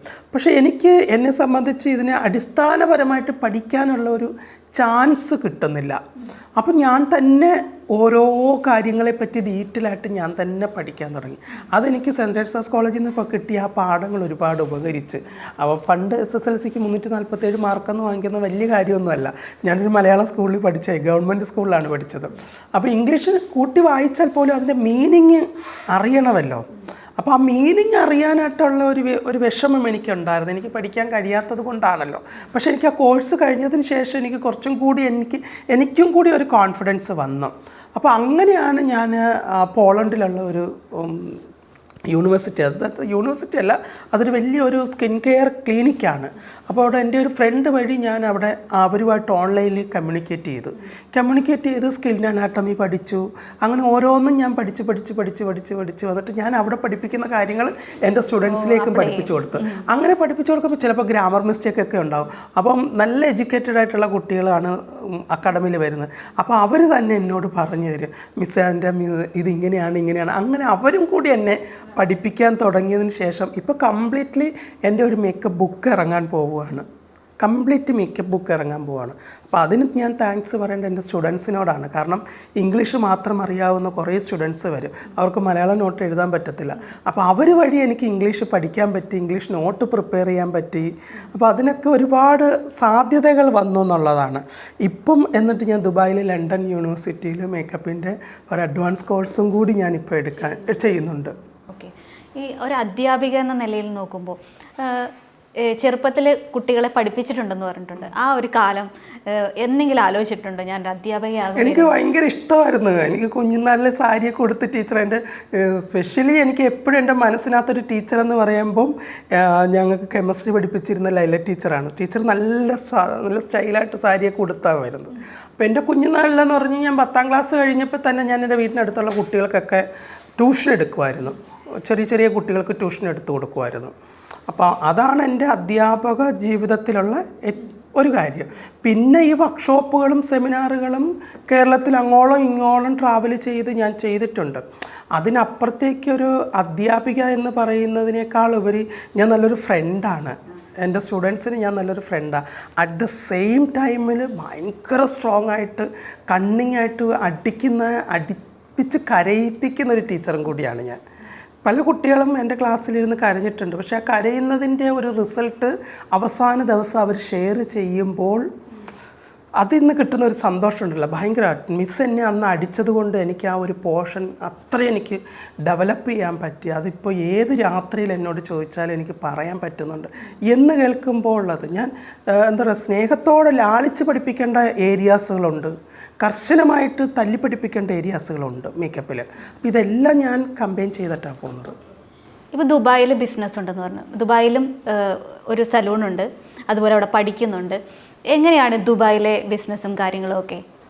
കേരളത്തിൽ നിന്ന് എനിക്ക് ദുബായ് എന്ന് പറയുമ്പോൾ തന്നെ എനിക്ക് ഭയങ്കര ഒരു ഏറ്റവും ഇഷ്ടമുള്ള സ്ഥലമാണ്. വേൾഡിൽ ഏറ്റവും ഇഷ്ടപ്പെട്ട രണ്ട് സ്ഥലങ്ങളിലാണ്. ഒന്ന് എൻ്റെ ദുബായ്, ഒന്ന് സ്വിറ്റ്സർലാൻഡ്. പക്ഷേ എനിക്ക് ദുബായിൽ പോകുമ്പോൾ കിട്ടുന്നൊരു കംഫർട്ട് സോൺ ഉണ്ടല്ലോ, ആ സോണെന്ന് പറയുന്നത് ഇവനിപ്പോൾ നമുക്ക് നമ്മുടെ നാട്ടിൽ എത്ര പുരോഗമനങ്ങൾ കൊണ്ടുവന്നു എന്ന് പറഞ്ഞിട്ടും മനുഷ്യരുടെ ഉള്ളിൻ്റെ ഉള്ളിൽ അല്ലെങ്കിൽ കണ്ണുകളിലൂടെ കാണുന്ന ആ ഒരു കാഴ്ച ശക്തി വളരെ വ്യത്യസ്തമാണ്. ഇപ്പോൾ ദുബായിയെ സംബന്ധിച്ച് ഇപ്പോൾ എൻ്റെ വീട്ടിൽ നിന്ന് നടന്നു പോകാവുന്ന ദൂരമാണ് എൻ്റെ സലൂണിലേക്ക്. അപ്പോൾ അവിടെ ഞാൻ പോകുമ്പം മുമ്പിൽ കൂടി വരുന്നവരെ പറ്റി ആരും ബോധർ ചെയ്യുന്നില്ല. അവരവരുടെ ലോകം, നമ്മൾ നമ്മുടെ ലോകം. ഇവിടെ നമ്മുടെ വീട്ടിനകത്തുനിന്ന് പുറത്തേക്ക് ഇറങ്ങിയ രഞ്ജു എങ്ങോട്ടാണ് പോയത്, രഞ്ജിൻ്റെ വീട്ടിൽ നിന്ന് ആരാ വന്നത്, രഞ്ജിൻ്റെ വണ്ടി എങ്ങോട്ടാണ് പോയത്, ഏത് വണ്ടിയിലാണ് പോയത്, എവിടെ പോയതാ, ഇങ്ങനെയുള്ള 100 കൂട്ടം ചോദ്യങ്ങൾ അയലന്തരത്തുകാരും അവരിവരെല്ലാം നോക്കിക്കൊണ്ടിരിക്കുകയാണ്. അപ്പോൾ നമ്മളിപ്പോൾ ലുലുമാളി പോയാൽ പോലും ഓരോ കാര്യങ്ങളാണ്. നമ്മളെ എന്താ പറയുക, കളിയാക്കി ചിരിക്കുന്നവരും ഉണ്ട്, സ്നേഹത്തോടു കൂടി ഓടി വന്ന് സെൽഫി എടുക്കുന്നവരും ഉണ്ട്, ഇങ്ങനെ സംശയത്തോടു കൂടി മാറി നോക്കി നിൽക്കുന്നവരും ഉണ്ട്. ദുബായ് നഗരത്തെ സംബന്ധിച്ച് അങ്ങനെ ഒരു കൺഫ്യൂഷനില്ല. പിന്നെ അവിടെ വരുന്ന കസ്റ്റമേഴ്സ്, അപ്പോൾ ഇവിടുത്തെ പോലെ തന്നെ എനിക്ക് അവിടെ ഒരു ഡൗട്ട് ഉണ്ടായിരുന്നു. മേ ബി ഞാൻ ഒരു ട്രാൻസ്പേഴ്സൺ ആയതുകൊണ്ട് ഇവിടെ വരുന്ന കസ്റ്റമേഴ്സിന് അങ്ങനെ ഒരു, പക്ഷേ ഐ ആം സോ ഹാപ്പി. അവിടെ വരുന്ന ഓരോരുത്തരുടെയും ഓരോ ഫീഡ്ബാക്ക് കേൾക്കുമ്പോൾ അവരെ വീട്ടിൽ ഫുഡ് കഴിക്കാൻ വിളിക്കുന്നു, അവരുടെ കൂടെ പിന്നെ ഷോപ്പിങ്ങിന് പോകാൻ വിളിക്കുന്നു, അവരുടെ ഓരോ കാര്യങ്ങൾക്ക് നമ്മളെയും കൂടി ഇൻക്ലൂഡ് ചെയ്ത് കൊണ്ടുപോകുന്നു. So happy. അപ്പം ബിസിനസ് നന്നായിട്ട് പോകുന്നു ദൈവത്തിൻ്റെ അനുഗ്രഹത്താൽ. ഞാൻ ദുബായിലത്തെ ബിസിനസ് തുടങ്ങുന്നത് ഇപ്പം ഞാൻ ദുബായിൽ എത്ര കാലം തൊട്ട് പോകുന്നുണ്ടോ ആ സമ്പാദ്യങ്ങളെല്ലാം ഞാൻ ദുബായിൽ തന്നെ ഇൻവെസ്റ്റ് ചെയ്യുകയായിരുന്നു. അവിടെ ഇൻവെസ്റ്റ് ചെയ്യാനുള്ള കാരണം എന്ന് വെച്ച് കഴിഞ്ഞാൽ എനിക്കൊരു നല്ല കമ്പനി കിട്ടി, അവിടെ ഒരു ഇൻവെസ്റ്റ്മെൻറ്റ് കമ്പനി കിട്ടി. ഇത് ശരിക്കും എനിക്ക് പറയേണ്ട കാര്യമാണ്. കാരണം നമ്മൾ ഫണ്ട് എവിടെയെങ്കിലും കൊണ്ടിടുമ്പോൾ അതിന് ഒരു ഉറപ്പ് വേണം. നമ്മുടെ ബിസിനസ് ഡെവലപ്പ് ചെയ്യണം ഇല്ലേ, അതിന് നമ്മളെ സപ്പോർട്ട് ചെയ്യുന്ന ഒരു ഫോഴ്സ്ഫുള്ളായിട്ടുള്ള ഒരു പേഴ്സൺ അല്ലെങ്കിൽ ഒരു കമ്പനി നമ്മളൂടെ ഉണ്ടെങ്കിൽ നമുക്ക് കുറച്ച് ഭാരം കുറയും. അപ്പം മഫസ എന്ന് പറയുന്ന ഇൻവെസ്റ്റ്മെൻറ്റ് കമ്പനിയിലാണ് ഞാൻ എൻ്റെ ഫണ്ട് നിക്ഷേപിച്ചത്. പക്ഷേ ആ 2024 ജാനുവരി 1 ഞാൻ അവിടുത്തെ ഫസ്റ്റ് മീറ്റിങ്ങിന് പോകുന്നത്. ഓഗസ്റ്റ് 10 ആയപ്പോൾ 2200 സ്ക്വയർ ഫീറ്റിൻ്റെ സലൂൺ എൻ്റെ പേരിലേക്ക് കിട്ടിയെന്നുള്ളതാണ്. അതും ദുബായിയുടെ ഏറ്റവും തിരക്കേറിയ നഗരമായ കിസൈസിൽ ദമാസ്കസ് സ്ട്രീറ്റിൽ തന്നെ എനിക്ക് കിട്ടിയെന്നുള്ളതാണ്. അപ്പോൾ അതിന് വേണ്ടുന്ന എല്ലാ മുൻകരുതലുകളും അതിന് വേണ്ടുന്ന റിനോവേഷൻ കാര്യങ്ങളും പബ്ലിസിറ്റികളും A to Z കാര്യങ്ങൾ നമുക്ക് നോക്കുകയേ വേണ്ട. അതെല്ലാം അവസ കമ്പനി അത് ചെയ്ത് നമുക്ക് തരികയാണ്. അപ്പം ഞാനിവിടുന്ന് ഒരു 15 ദിവസത്തേക്ക് ട്രാവൽ ചെയ്ത് പോകുന്നു, അവിടെ സ്റ്റേ ചെയ്യുന്നു, അവിടുന്ന് ഷോപ്പിൽ പോകുന്നു, കാര്യങ്ങൾ നോക്കുന്നു. തിരിച്ച് ഞാൻ വരുമ്പോൾ ഈ 15 ദിവസം എനിക്ക് പ്രോബ്ലമാണ്. 15 ദിവസം ഞാൻ കേരളത്തിൽ ഉണ്ടാകുന്ന സമയത്ത് അത് നല്ല രീതിയിൽ ഞാൻ ഉണ്ടായിരുന്ന സമയത്ത് എങ്ങനെ നടത്തിക്കൊണ്ട് പോകണം അതേ രീതിയിൽ തന്നെ നടത്തിക്കൊണ്ട് പോകണം. അതിലൊന്നും എനിക്ക് യാതൊരുവിധ തലവേദനകളും തരുന്നില്ല കമ്പനി. അപ്പോൾ അതുപോലുള്ള ഒരു കമ്പനിയിലാണ് ഞാൻ ഇൻവെസ്റ്റ് ചെയ്തിരിക്കുന്നത്. ഓക്കെ, ഇപ്പം രഞ്ജുവിൻ്റെ ഏറ്റവും വലിയ ആഗ്രഹം എന്ന് പറയുന്നത് കേരളത്തിൽ ഒരു കോസ്മെറ്റിക്സ് അക്കാഡമി തുടങ്ങണം, ആദ്യമായിട്ട് കേരളത്തിൽ വരുന്ന ഒരു സ്ഥാപനമായിരിക്കും. അതിനെക്കുറിച്ചും ആ സ്വപ്നത്തെക്കുറിച്ചൊക്കെ ഒന്ന് പറയും. ഇത് എൻ്റെ ഏറ്റവും വലിയ മോഹമാണ്. മോഹം എന്ന് പറഞ്ഞാൽ എനിക്ക് 2 ആഗ്രഹങ്ങളാണ് എൻ്റെ മനസ്സിലുള്ളത്. അപ്പം ഒന്ന്, എനിക്ക് എൻ്റെ കമ്മ്യൂണിറ്റികൾക്ക് വേണ്ടിയിട്ട് വലിയൊരു ഗ്രാമം ഉണ്ടാകണമെന്നൊരാഗ്രഹമുണ്ട്. അവിടെ എല്ലാ തരം ആൾക്കാരും ജോലിക്ക് പോകുന്നവരും പഠിക്കാൻ പോകുന്നവരും സ്വയം തൊഴിൽ ചെയ്യുന്നവരും അങ്ങനെയുള്ളൊരു ലോകം എനിക്ക് വാർത്തെടുക്കണമെന്ന് ആഗ്രഹമുണ്ട്. അതെപ്പോഴെങ്കിലും ഏതെങ്കിലും ഒരു CSR ചെയ്യുന്ന ആരെങ്കിലും ഒരു ഫണ്ട് തരികയാണെന്നുണ്ടെങ്കിൽ, ചാരിറ്റി ചെയ്യുകയാണെന്നുണ്ടെങ്കിൽ ഡെഫിനറ്റ്ലി എനിക്ക് അങ്ങനെ ചെയ്യണമെന്ന് ആഗ്രഹമുണ്ട്. ഒന്ന്.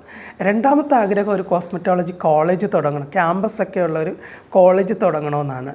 അപ്പോൾ അവിടെ എന്താ പറയുക, ഇപ്പോൾ ഒരു ക്യാപ്സൂൾ പരുവത്തിൽ പഠിക്കാതെ ഒരു കോഴ്സായിട്ട് തന്നെ ഈ പെട്ടെന്ന് പോയി പൈസ ഉണ്ടാക്കുന്നതിനേക്കാൾ ഉപരി നമ്മൾ അടിസ്ഥാനപരമായിട്ട് എന്തൊക്കെയാണ് ഇതിൻ്റെ ഡെവലപ്മെൻറ്റ്സ് എന്ന് പഠിച്ച് കൃത്യമായിട്ട് പോവുകയാണെന്നുണ്ടെങ്കിൽ നമുക്ക് ഒരിടത്തും തല താഴ്ത്താൻ പറ്റില്ല, തല താഴ്ത്തേണ്ട ആവശ്യമില്ല. ഇപ്പോൾ എൻ്റെ കുട്ടികളുടെ വിജയമെന്ന് അതാണ്. ഇപ്പോൾ എൻ്റെ അടുത്ത് ഞാൻ ഇപ്പം ഹരിണിയാണെന്നുണ്ടെങ്കിലും സൂര്യയാണെന്നുണ്ടെങ്കിലും ദീപറാണി ആണെങ്കിലും ഇപ്പോൾ പഠിച്ചുകൊണ്ടിരിക്കുന്ന തീർത്ഥയാണെങ്കിലും കൊല്ലത്തീഷയാണെങ്കിലും ഇപ്പോൾ ഇവരൊക്കെ പഠിച്ചിട്ടുണ്ട്. അപ്പോൾ ഇവരെല്ലാവരുടെ അടുത്തും ഒരു സ്കിൻ അനാട്ടമി ചോദിച്ചു കഴിഞ്ഞാൽ അവരെല്ലാം കൃത്യമായിട്ട് പറയുന്നുണ്ട്. ഇപ്പോൾ എൻ്റെ മകളാണ് സൂര്യ, ഹരിണി, ഇവർ രണ്ടുപേരും ഇപ്പോൾ നന്നായിട്ട് ഒരുപാട് കല്യാണ മേക്കപ്പുകൾക്ക് പോയി ചെയ്യുന്നുണ്ട്. അപ്പോൾ അവിടെയൊക്കെ പോകുമ്പോൾ ഒരു പ്രോബ്ലമാറ്റിക് ആയിട്ടുള്ളൊരു സ്കിൻ ഇവർക്ക് കണ്ടു കഴിഞ്ഞാൽ പെട്ടെന്ന് അവർക്ക് അതിന് ഡെവലപ്പ് ചെയ്യാൻ പറ്റുന്നുണ്ട്. അല്ലെങ്കിൽ അവർ എൻ്റെ അടുത്ത് ഡൗട്ട് വിളിച്ച് ചോദിച്ചിട്ട് പെട്ടെന്ന് അത് ക്ലിയർ ചെയ്യാൻ പറ്റുന്നുണ്ട്.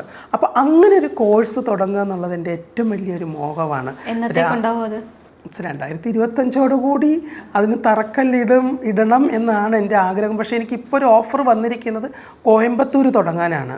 പക്ഷെ കോയമ്പത്തൂർ തുടങ്ങിയാൽ എനിക്ക് എൻ്റെ നാട്ടിലുള്ള ആ ഒരു സുഖം കിട്ടുമോ എന്നുള്ളതാണ്. കോയമ്പത്തൂർ അതിനുള്ള എല്ലാ ഫെസിലിറ്റീസും ചെയ്തു തരാനായിട്ട് വന്നിട്ടുണ്ട്. പക്ഷേ എനിക്ക് കേരളത്തിൽ തന്നെ തുടങ്ങണമെന്നുള്ളൊരു ആഗ്രഹമാണ്. ഒരു നല്ലൊരു ക്യാമ്പസ് അവിടെ എല്ലാം ഉണ്ട്, അങ്ങനെ ഒരു ക്യാമ്പസ്. എല്ലാവിധ ആശംസകളും, എല്ലാം നന്നായി വരട്ടെ. അതുപോലെ തന്നെ ഇപ്പോൾ കേരളത്തിലെ അല്ലെങ്കിൽ ലോകമെമ്പാടുമുള്ള സ്ത്രീകളോട് ഒരുപാട് സ്ത്രീകൾ മുന്നോട്ട് വരാൻ പറ്റാത്ത രീതിയിലൊക്കെ ജീവിച്ചു പോകുന്നവരുണ്ട്. അങ്ങനെയുള്ളവർക്ക് കൊടുക്കാൻ പറ്റിയ ഒരു അഡ്വൈസ് എന്താണ്? അഡ്വൈസ് അല്ല, അതിനൊരു സജഷനായിട്ടോ അല്ലെങ്കിൽ അഡ്വൈസായിട്ടോ ഒന്നും കേൾക്കണ്ട, ഒരു അഭിപ്രായം. അതായത് ഇപ്പോൾ ഇന്ത്യക്ക് സ്വാതന്ത്ര്യം കിട്ടിയത് എത്ര വർഷമായി? 1947 ഇല്ലേ? 1947 പ്ലസ് 77 = 2024 ആയി. ഈ കാലഘട്ടത്തിനുള്ളിൽ എനിക്ക് സ്വാതന്ത്ര്യമില്ല എന്ന് പറയുന്ന സ്ത്രീകളാണ് നമുക്ക് ചുറ്റിനുമുള്ളത്. ഒന്ന് ആലോചിച്ച് നോക്കേ. എനിക്കൊരു സ്വാതന്ത്ര്യമില്ല. നമ്മുടെ സ്വാതന്ത്ര്യം നമ്മുടെ കയ്യിലാണ്. ആ സ്വാതന്ത്ര്യം മിസ്യൂസ് ചെയ്യാൻ കൊടുക്കുന്നിടത്താണ് നമ്മുടെ വില പോകുന്നത്, നമ്മുടെ സ്വപ്നങ്ങൾ നഷ്ടപ്പെടുന്നത്. ഇപ്പോൾ ഒരു സ്ത്രീയെ, ഒരു പെൺകുട്ടി ഡിഗ്രി കഴിഞ്ഞു, അവളെ കല്യാണം കഴിപ്പിച്ചയക്കുമ്പോൾ അവൾക്ക് 101 പവനും ആഡംബര കാറും വസ്തുവും ഇതിൻ്റെ കൂട്ടത്തിൽ അവളുടെ കഴിവും കൂടിയാണ് കൊടുക്കുന്നത് അല്ലേ? അവൾക്ക് എന്തൊക്കെ കഴിവുകളുണ്ടോ ഈ കഴിവുകളും കൂടിയാണ് കൊടുക്കുന്നത്. ഈ കഴിവുകൾ എവിടെ കൊണ്ടുവെക്കുന്നത്? കണ്ടവൻ്റെ അടുക്കളയിൽ അല്ലേ? അവിടെ കൊണ്ടുപോയി വെച്ചിട്ട് കുറേ കാലം കഴിയുമ്പോൾ, ഒരു 10-40 വയസ്സൊക്കെ കഴിയുമ്പോഴാണ് നമ്മൾ ലൈഫിനെ പറ്റി റിയലൈസ് ചെയ്യുന്നത്.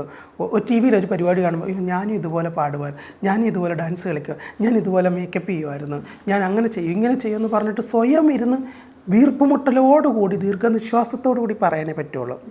അതർവൈസ് അത് യാഥാർത്ഥ്യമാക്കാൻ ഇവരെ കൊണ്ട് കഴിയുന്നില്ല. ആ സമയത്ത് നമ്മുടെ ഹസ്ബൻഡ് ചോദിക്കും, നിന്നെക്കൊണ്ടായില്ലല്ലോ, നീ എൻ്റെ അടുത്ത് പറഞ്ഞു. മക്കൾ ചോദിക്കും അമ്മയ്ക്ക് ആയിക്കൂടെ എന്ന്. ഒന്നിനും ഒരു സമയം നമ്മൾ വെക്കേണ്ട കാര്യമില്ല. സമയത്തിൻ്റെ പുറകെ നമ്മൾ ഓടാൻ ശ്രമിച്ചാൽ സമയം നമ്മുടെ കൂടെ വന്നുകൊണ്ടേയിരിക്കും. നമുക്ക് കുടുംബം വേണം, കുട്ടികൾ വേണം, എല്ലാം വേണം. അറ്റ് ദ സെയിം ടൈമിൽ എൻ്റെ സ്വപ്നങ്ങൾ എനിക്ക് യാഥാർത്ഥ്യമാക്കണം. അതിന് കിട്ടുന്ന അതിന് പ്രൊട്ടക്ഷൻ തരുന്ന ഒരു ഫാമിലി മതി എനിക്ക് എന്ന് ഡിസിഷൻ എടുക്കുന്ന സ്ത്രീകൾ മുന്നിലേക്ക് വരുന്നു. അവിടെ മാത്രമേ അവർക്ക് വിജയം കൈവരിക്കാൻ കഴിയുള്ളൂ. അതർവൈസ് ഈ 77 വർഷത്തിനുള്ളിലും എനിക്ക് സ്വാതന്ത്ര്യം കിട്ടിയില്ല എന്ന് അടുക്കളയിലിരുന്ന് പറഞ്ഞിട്ട് കാര്യമില്ല. കണ്ണ് തുറന്ന് മുന്നിലേക്ക് നോക്കൂ, വിശാലമായ ലോകം കാണാം. ഈ റോഡുകൾ അവസാനിക്കുന്നില്ല, പാളങ്ങൾ അവസാനിക്കുന്നില്ല, ലോകം അവസാനിക്കുന്നില്ല, നമ്മുടെ സ്വപ്നങ്ങളും അവസാനിക്കുന്നില്ല. അതിന് വേണ്ടിയിട്ട് നമ്മൾ പൊരുതിയാൽ മാത്രമേ നമുക്ക് യഥാർത്ഥ ആ സ്ഥലത്ത് എത്തിച്ചേരാൻ പറ്റുള്ളൂ. ശരിക്കും വിരൽ എത്താവുന്ന തുമ്പത്തുണ്ട് നമ്മുടെ സ്വപ്നങ്ങൾ. അവിടേക്ക് എത്തുക എന്നുള്ളതാണ്. ഒത്തിരി ദൂരമൊന്നും പോകേണ്ട കാര്യമില്ല, ഒന്ന് ശ്രമിച്ചാൽ മതി. കംഫർട്ട് സോണുകളൊക്കെ പൊട്ടിച്ചെറിഞ്ഞാൽ മതി. അതെ, തീർച്ചയായിട്ടും. ഇപ്പം നമ്മളിപ്പോൾ ആരും ഉദാഹരണമായിട്ട് കാണണ്ട, നമ്മളെ തന്നെ ഉദാഹരണമായിട്ട് കണ്ടാൽ മതി.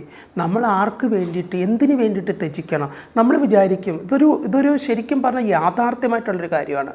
ഇപ്പം എൻ്റെ അല്ലെങ്കിൽ മറ്റൊരാളിൻ്റെ ആരുടെ ആയിക്കോട്ടെ ഒരു മരണം നടക്കുന്നത് നമ്മൾ കാണുന്നു അല്ലേ? ഈ മരണം നടക്കുന്ന കാണുമ്പോൾ നമുക്ക് എത്ര നേരം ഏങ്ങി കരയാൻ കഴിയും? ഒന്ന് ചിന്തിച്ചിട്ടുണ്ട്? ഒരു ലിമിറ്റഡ് ടൈമേ ഉള്ളൂ. അയാൾ മരിച്ചു എന്ന് പറയുന്ന ഒരു ആഘാതം ഭയങ്കരമായിരിക്കും. നമുക്ക് അത്രയും ഇമ്പോർട്ടൻ്റ് ആയിട്ടുള്ള പേഴ്സൺ ആയിരിക്കും. ഹസ്ബൻഡാകാം, മക്കളാകാം, അച്ഛനാകാം, അമ്മയാകാം, വാട്ട് എവർ ഇറ്റ് ഈസ്, ആരോ ആയിക്കോട്ടെ. പക്ഷെ മരിച്ചു കഴിഞ്ഞാൽ നമ്മൾ യാഥാർത്ഥ്യത്തിലേക്ക് വന്നു കഴിഞ്ഞു. അതാണ് യഥാർത്ഥ യാഥാർത്ഥ്യം. മരിച്ചു, ഇനി എന്താ ചെയ്യേണ്ടത്? അടുത്ത കടമകളിലേക്ക് പോവുക. ബോഡി മറവ് ചെയ്യുക, വേണ്ടുന്ന ശുശ്രൂഷകൾ ചെയ്ത് പോവുക എന്നുള്ളതാണ്. ശ്രദ്ധിച്ചിട്ടില്ലേ, ഒരു മരണ വീട്ടിൽ ചെല്ലുമ്പോൾ കുറേ പേര് ബോഡിയുടെ സൈഡിൽ കിടന്ന് കരയുന്ന കാണാം. കുറച്ച് പേര് അടുക്കള വശത്ത് കുത്തിയിരുന്ന് കഥകൾ പറയുന്ന കേൾക്കാം. കുറേ പേര് മരണത്തിന് വന്നവർക്ക് ഭക്ഷണം തയ്യാറാക്കുന്ന കാണാം. കുറേ പേര് ബോഡി മറവ് ചെയ്യാനുള്ള സംവിധാനങ്ങൾ ഒരുക്കുന്ന കാണാം. കുറേ ചെറുപ്പക്കാർ പറമ്പത്ത് മദ്യപിക്കുന്നത് കാണാം ഇല്ലേ? ഇതെല്ലാം കഴിഞ്ഞ് 3-4 ദിവസം കഴിഞ്ഞ് ഭർത്താവാണെങ്കിൽ പോലും മരിച്ച ആ സ്ത്രീ മുറ്റത്തൊരു തമാശ കണ്ടാൽ ചിരിക്കും. ദാറ്റ് സ്വാഭാവികം ഇല്ലേ? ഈ റിയാലിറ്റി നമ്മൾ മനസ്സിലാക്കണം. നമ്മൾ മരിച്ചു പോയാൽ എങ്ങനെയായിരിക്കുമെന്ന് ചിന്തിക്കുന്നിടത്താണ് നമ്മുടെ പരാജയം വരുന്നത്. ഈ ലോകം ഇങ്ങനെ തന്നെ മുന്നോട്ട് പോകും, അങ്ങനെ തന്നെ പോകണം. അതാണ് യാഥാർത്ഥ്യം. ആ റിയാലിറ്റിയെ ഉൾക്കൊണ്ട് കഴിഞ്ഞാൽ നമുക്ക് ഏത് പ്രതിസന്ധിയും തരണം ചെയ്ത് മുന്നോട്ട് പോയി നമുക്ക് വിജയം കൈവരിക്കാൻ കഴിയും. ഈ പുരുഷൻ്റെ മേൽ കയറി താണ്ഡവ നൃത്തം ആടണം എന്ന് പറയുന്നതല്ല ഈക്വാലിറ്റി, ഫെമിനിസം. നമുക്കൊരു തുല്യത വേണം എന്നതാണ്. ആ തുല്യതയായിട്ട് കാണുക എന്നുള്ളതാണ്. ഓക്കെ, ചേട്ടന് ഭക്ഷണം വെച്ച് കൊടുത്തു, ചേട്ടൻ്റെ വസ്ത്രങ്ങൾ അലക്കി, ഓക്കെ, ഈ ബാക്കിയുള്ള സമയങ്ങളിൽ ഞാൻ എൻ്റേതായിട്ടുള്ള കാര്യങ്ങൾക്കും കൂടി വിനിയോഗിച്ചോട്ടെ. ഞാൻ എന്തിന് ഈ രാവിലെ 4 മണി മുതൽ രാത്രി 10 മണി വരെ എൻ്റെ വീട്ടിൽ തെക്കും വടക്കും ഞാൻ നടക്കണം?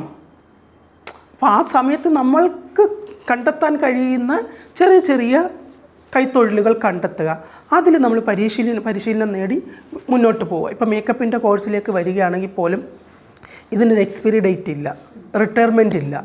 വീടിൻ്റെ മുമ്പിൽ ഒരിക്കലും റിട്ടയർഡ് മേക്കപ്പ് ആർട്ടിസ്റ്റ് എന്ന് എഴുതി വെക്കണ്ട. അതേസമയം റിട്ടയർഡ് അധ്യാപികയുടെ ബോർഡ് വരും, പോലീസ് ഓഫീസറുടെ ബോർഡ് വരും, IAS ഓഫീസറുടെ ബോർഡ് വരും ഇല്ലേ? പക്ഷേ ഇത് നമുക്ക് എപ്പോൾ വേണമെങ്കിലും ചെയ്യാം. സാറ്റർഡേ സൺഡേ നമ്മുടെ ഫാമിലിയിൽ തന്നെ ഒരു ഫംഗ്ഷൻ വരുവാണെന്നുണ്ടെങ്കിൽ ഓക്കെ, 500 രൂപയ്ക്ക് ഞാൻ മേക്കപ്പ് ചെയ്ത് തരാം. 10 പേർക്കാകുമ്പോൾ 5-50 5000 രൂപയായില്ലേ? അവരുടെ എന്തെങ്കിലും കാര്യങ്ങൾ സാധിക്കാൻ പറ്റില്ല. എനിക്ക് പരിചയമുള്ള എൻ്റെ എത്ര സുഹൃത്തുക്കളുടെ മക്കൾ USA-ലും കാനഡയിലും പിന്നെ UK-ലും ഓസ്ട്രേലിയയിലും ഒക്കെ പഠിക്കുന്നുണ്ടെന്നറിയാം. അവരിതിലൂടെ ഏൺ ചെയ്യുന്നതാണ്. വീട് വെച്ചു, പിന്നെ പുതിയ വസ്തുക്കൾ മേടിക്കുന്നു, സ്വർണം വാങ്ങിക്കുന്നു, ഇഷ്ടപ്പെട്ട സ്ഥലങ്ങളിൽ പോകുന്നു. ഇതെല്ലാം ഇവർ ഇതിലൂടെ നേടുന്നതാണ്. അപ്പോൾ ഈ യാഥാർത്ഥ്യം നമ്മൾ മനസ്സിലാക്കണം. നമ്മൾ ആർക്ക് വേണ്ടിയിട്ടും നമ്മുടെ സമയം പാഴാക്കേണ്ട കാര്യമില്ല. ക്ലോക്കിലെ സൂചി എത്ര ബാക്കിലേക്ക് തിരിച്ചു വെച്ചാലും അതിൻ്റെ സമയത്തിൽ അത് മുന്നോട്ട് തന്നെ പോകില്ലേ? നമ്മൾ ചിന്തിക്കുന്നത് എന്താ, ഞാനില്ലാണ്ടായ എൻ്റെ കുഞ്ഞിന് ഭക്ഷണം വെച്ച് കൊടുക്കാറുണ്ട്, എൻ്റെ ഹസ്ബൻഡിൻ്റെ വസ്ത്രം അലക്കി കൊടുക്കാനാരുണ്ട്, അദ്ദേഹത്തിന് ഇഷ്ടപ്പെട്ട ഫുഡ് ഇന്നതാണ്, ഇത് ആര് വെച്ച് കൊടുക്കും? നമ്മൾ മരിച്ചു പോയിട്ട് തിരിച്ച് വരാനൊരു ചാൻസ് നമുക്ക് കിട്ടി നോക്കേ. നമ്മൾ കാണുന്ന യാഥാർത്ഥ്യത്തെ നമുക്ക് ഉൾക്കൊള്ളാൻ കഴിയില്ല. അവിടെ ആയിരിക്കും യഥാർത്ഥത്തിൽ നമ്മൾ മരിക്കുന്നത്. ആ സമയം നമ്മൾ സ്വയം മരിക്കാൻ തീരുമാനിക്കും. അതെ, ഈ മൊബൈൽ എന്ന് പറയുന്ന സംഭവത്തിൽ തോണ്ടി ഇരിക്കുന്നതും അപ്പുറത്തിരുന്ന് കുശലം പറയുന്നതും കാണാം. നമ്മുടെ ഒരു ഫോട്ടോ വീട്ടിൻ്റെ ചുവരിൽ എവിടെയെങ്കിലും കൊണ്ട് തൂക്കിയിടും. അത് അതിനകത്തൊരു പൂമാല ഉണ്ടാകും. അത് കാണുമ്പോൾ ഉള്ളിലൊരു സങ്കടം ഉണ്ടാകും. കാരണം യഥാർത്ഥ സ്നേഹിച്ച ഒരു വ്യക്തിയാണ് പോയിരിക്കുന്നത്. ആ നഷ്ടം തന്നെയാണ്. പക്ഷേ എന്ന് കരുതി ആ ഫോട്ടോയുടെ മുമ്പിൽ എത്ര മണിക്കൂർ നിന്നൊരു വ്യക്തിക്ക് കരയാൻ പറ്റും? കരയാൻ പറ്റില്ല. അവർ അവിടുന്ന് മൂവ് ഓൺ ചെയ്തേ പറ്റുള്ളൂ. ഈ യാഥാർത്ഥ്യങ്ങൾ നമ്മുടെ സ്ത്രീകൾ മനസ്സിലാക്കണം. എന്ന് മനസ്സിലാക്കുന്നു അവിടെ നിന്ന് അവരുടെ വിജയം തുടങ്ങുന്നു. ഭർത്താവ് വേണ്ടെന്നോ, കുട്ടികൾ വേണ്ടെന്നോ, കുടുംബം വേണ്ടെന്നല്ല, ഇവരെല്ലാവരും ചേർത്ത് പിടിച്ചുകൊണ്ട് റൈറ്റ് വേയിലൂടെ നമ്മളൊന്ന് സഞ്ചരിക്കാൻ ശ്രമിച്ചു നോക്കൂ. നമുക്ക് വിജയത്തിലെത്താൻ കഴിയും. ഒരു കോസ്മെറ്റോളജി കോളേജ് തുടങ്ങുകയാണ് രഞ്ജുവിൻ്റെ ഏറ്റവും വലിയ ആഗ്രഹം. അതും നമ്മുടെ കേരളത്തിൽ. എല്ലാവിധ ആശംസകളും നമുക്ക് നേരാം. Thank you.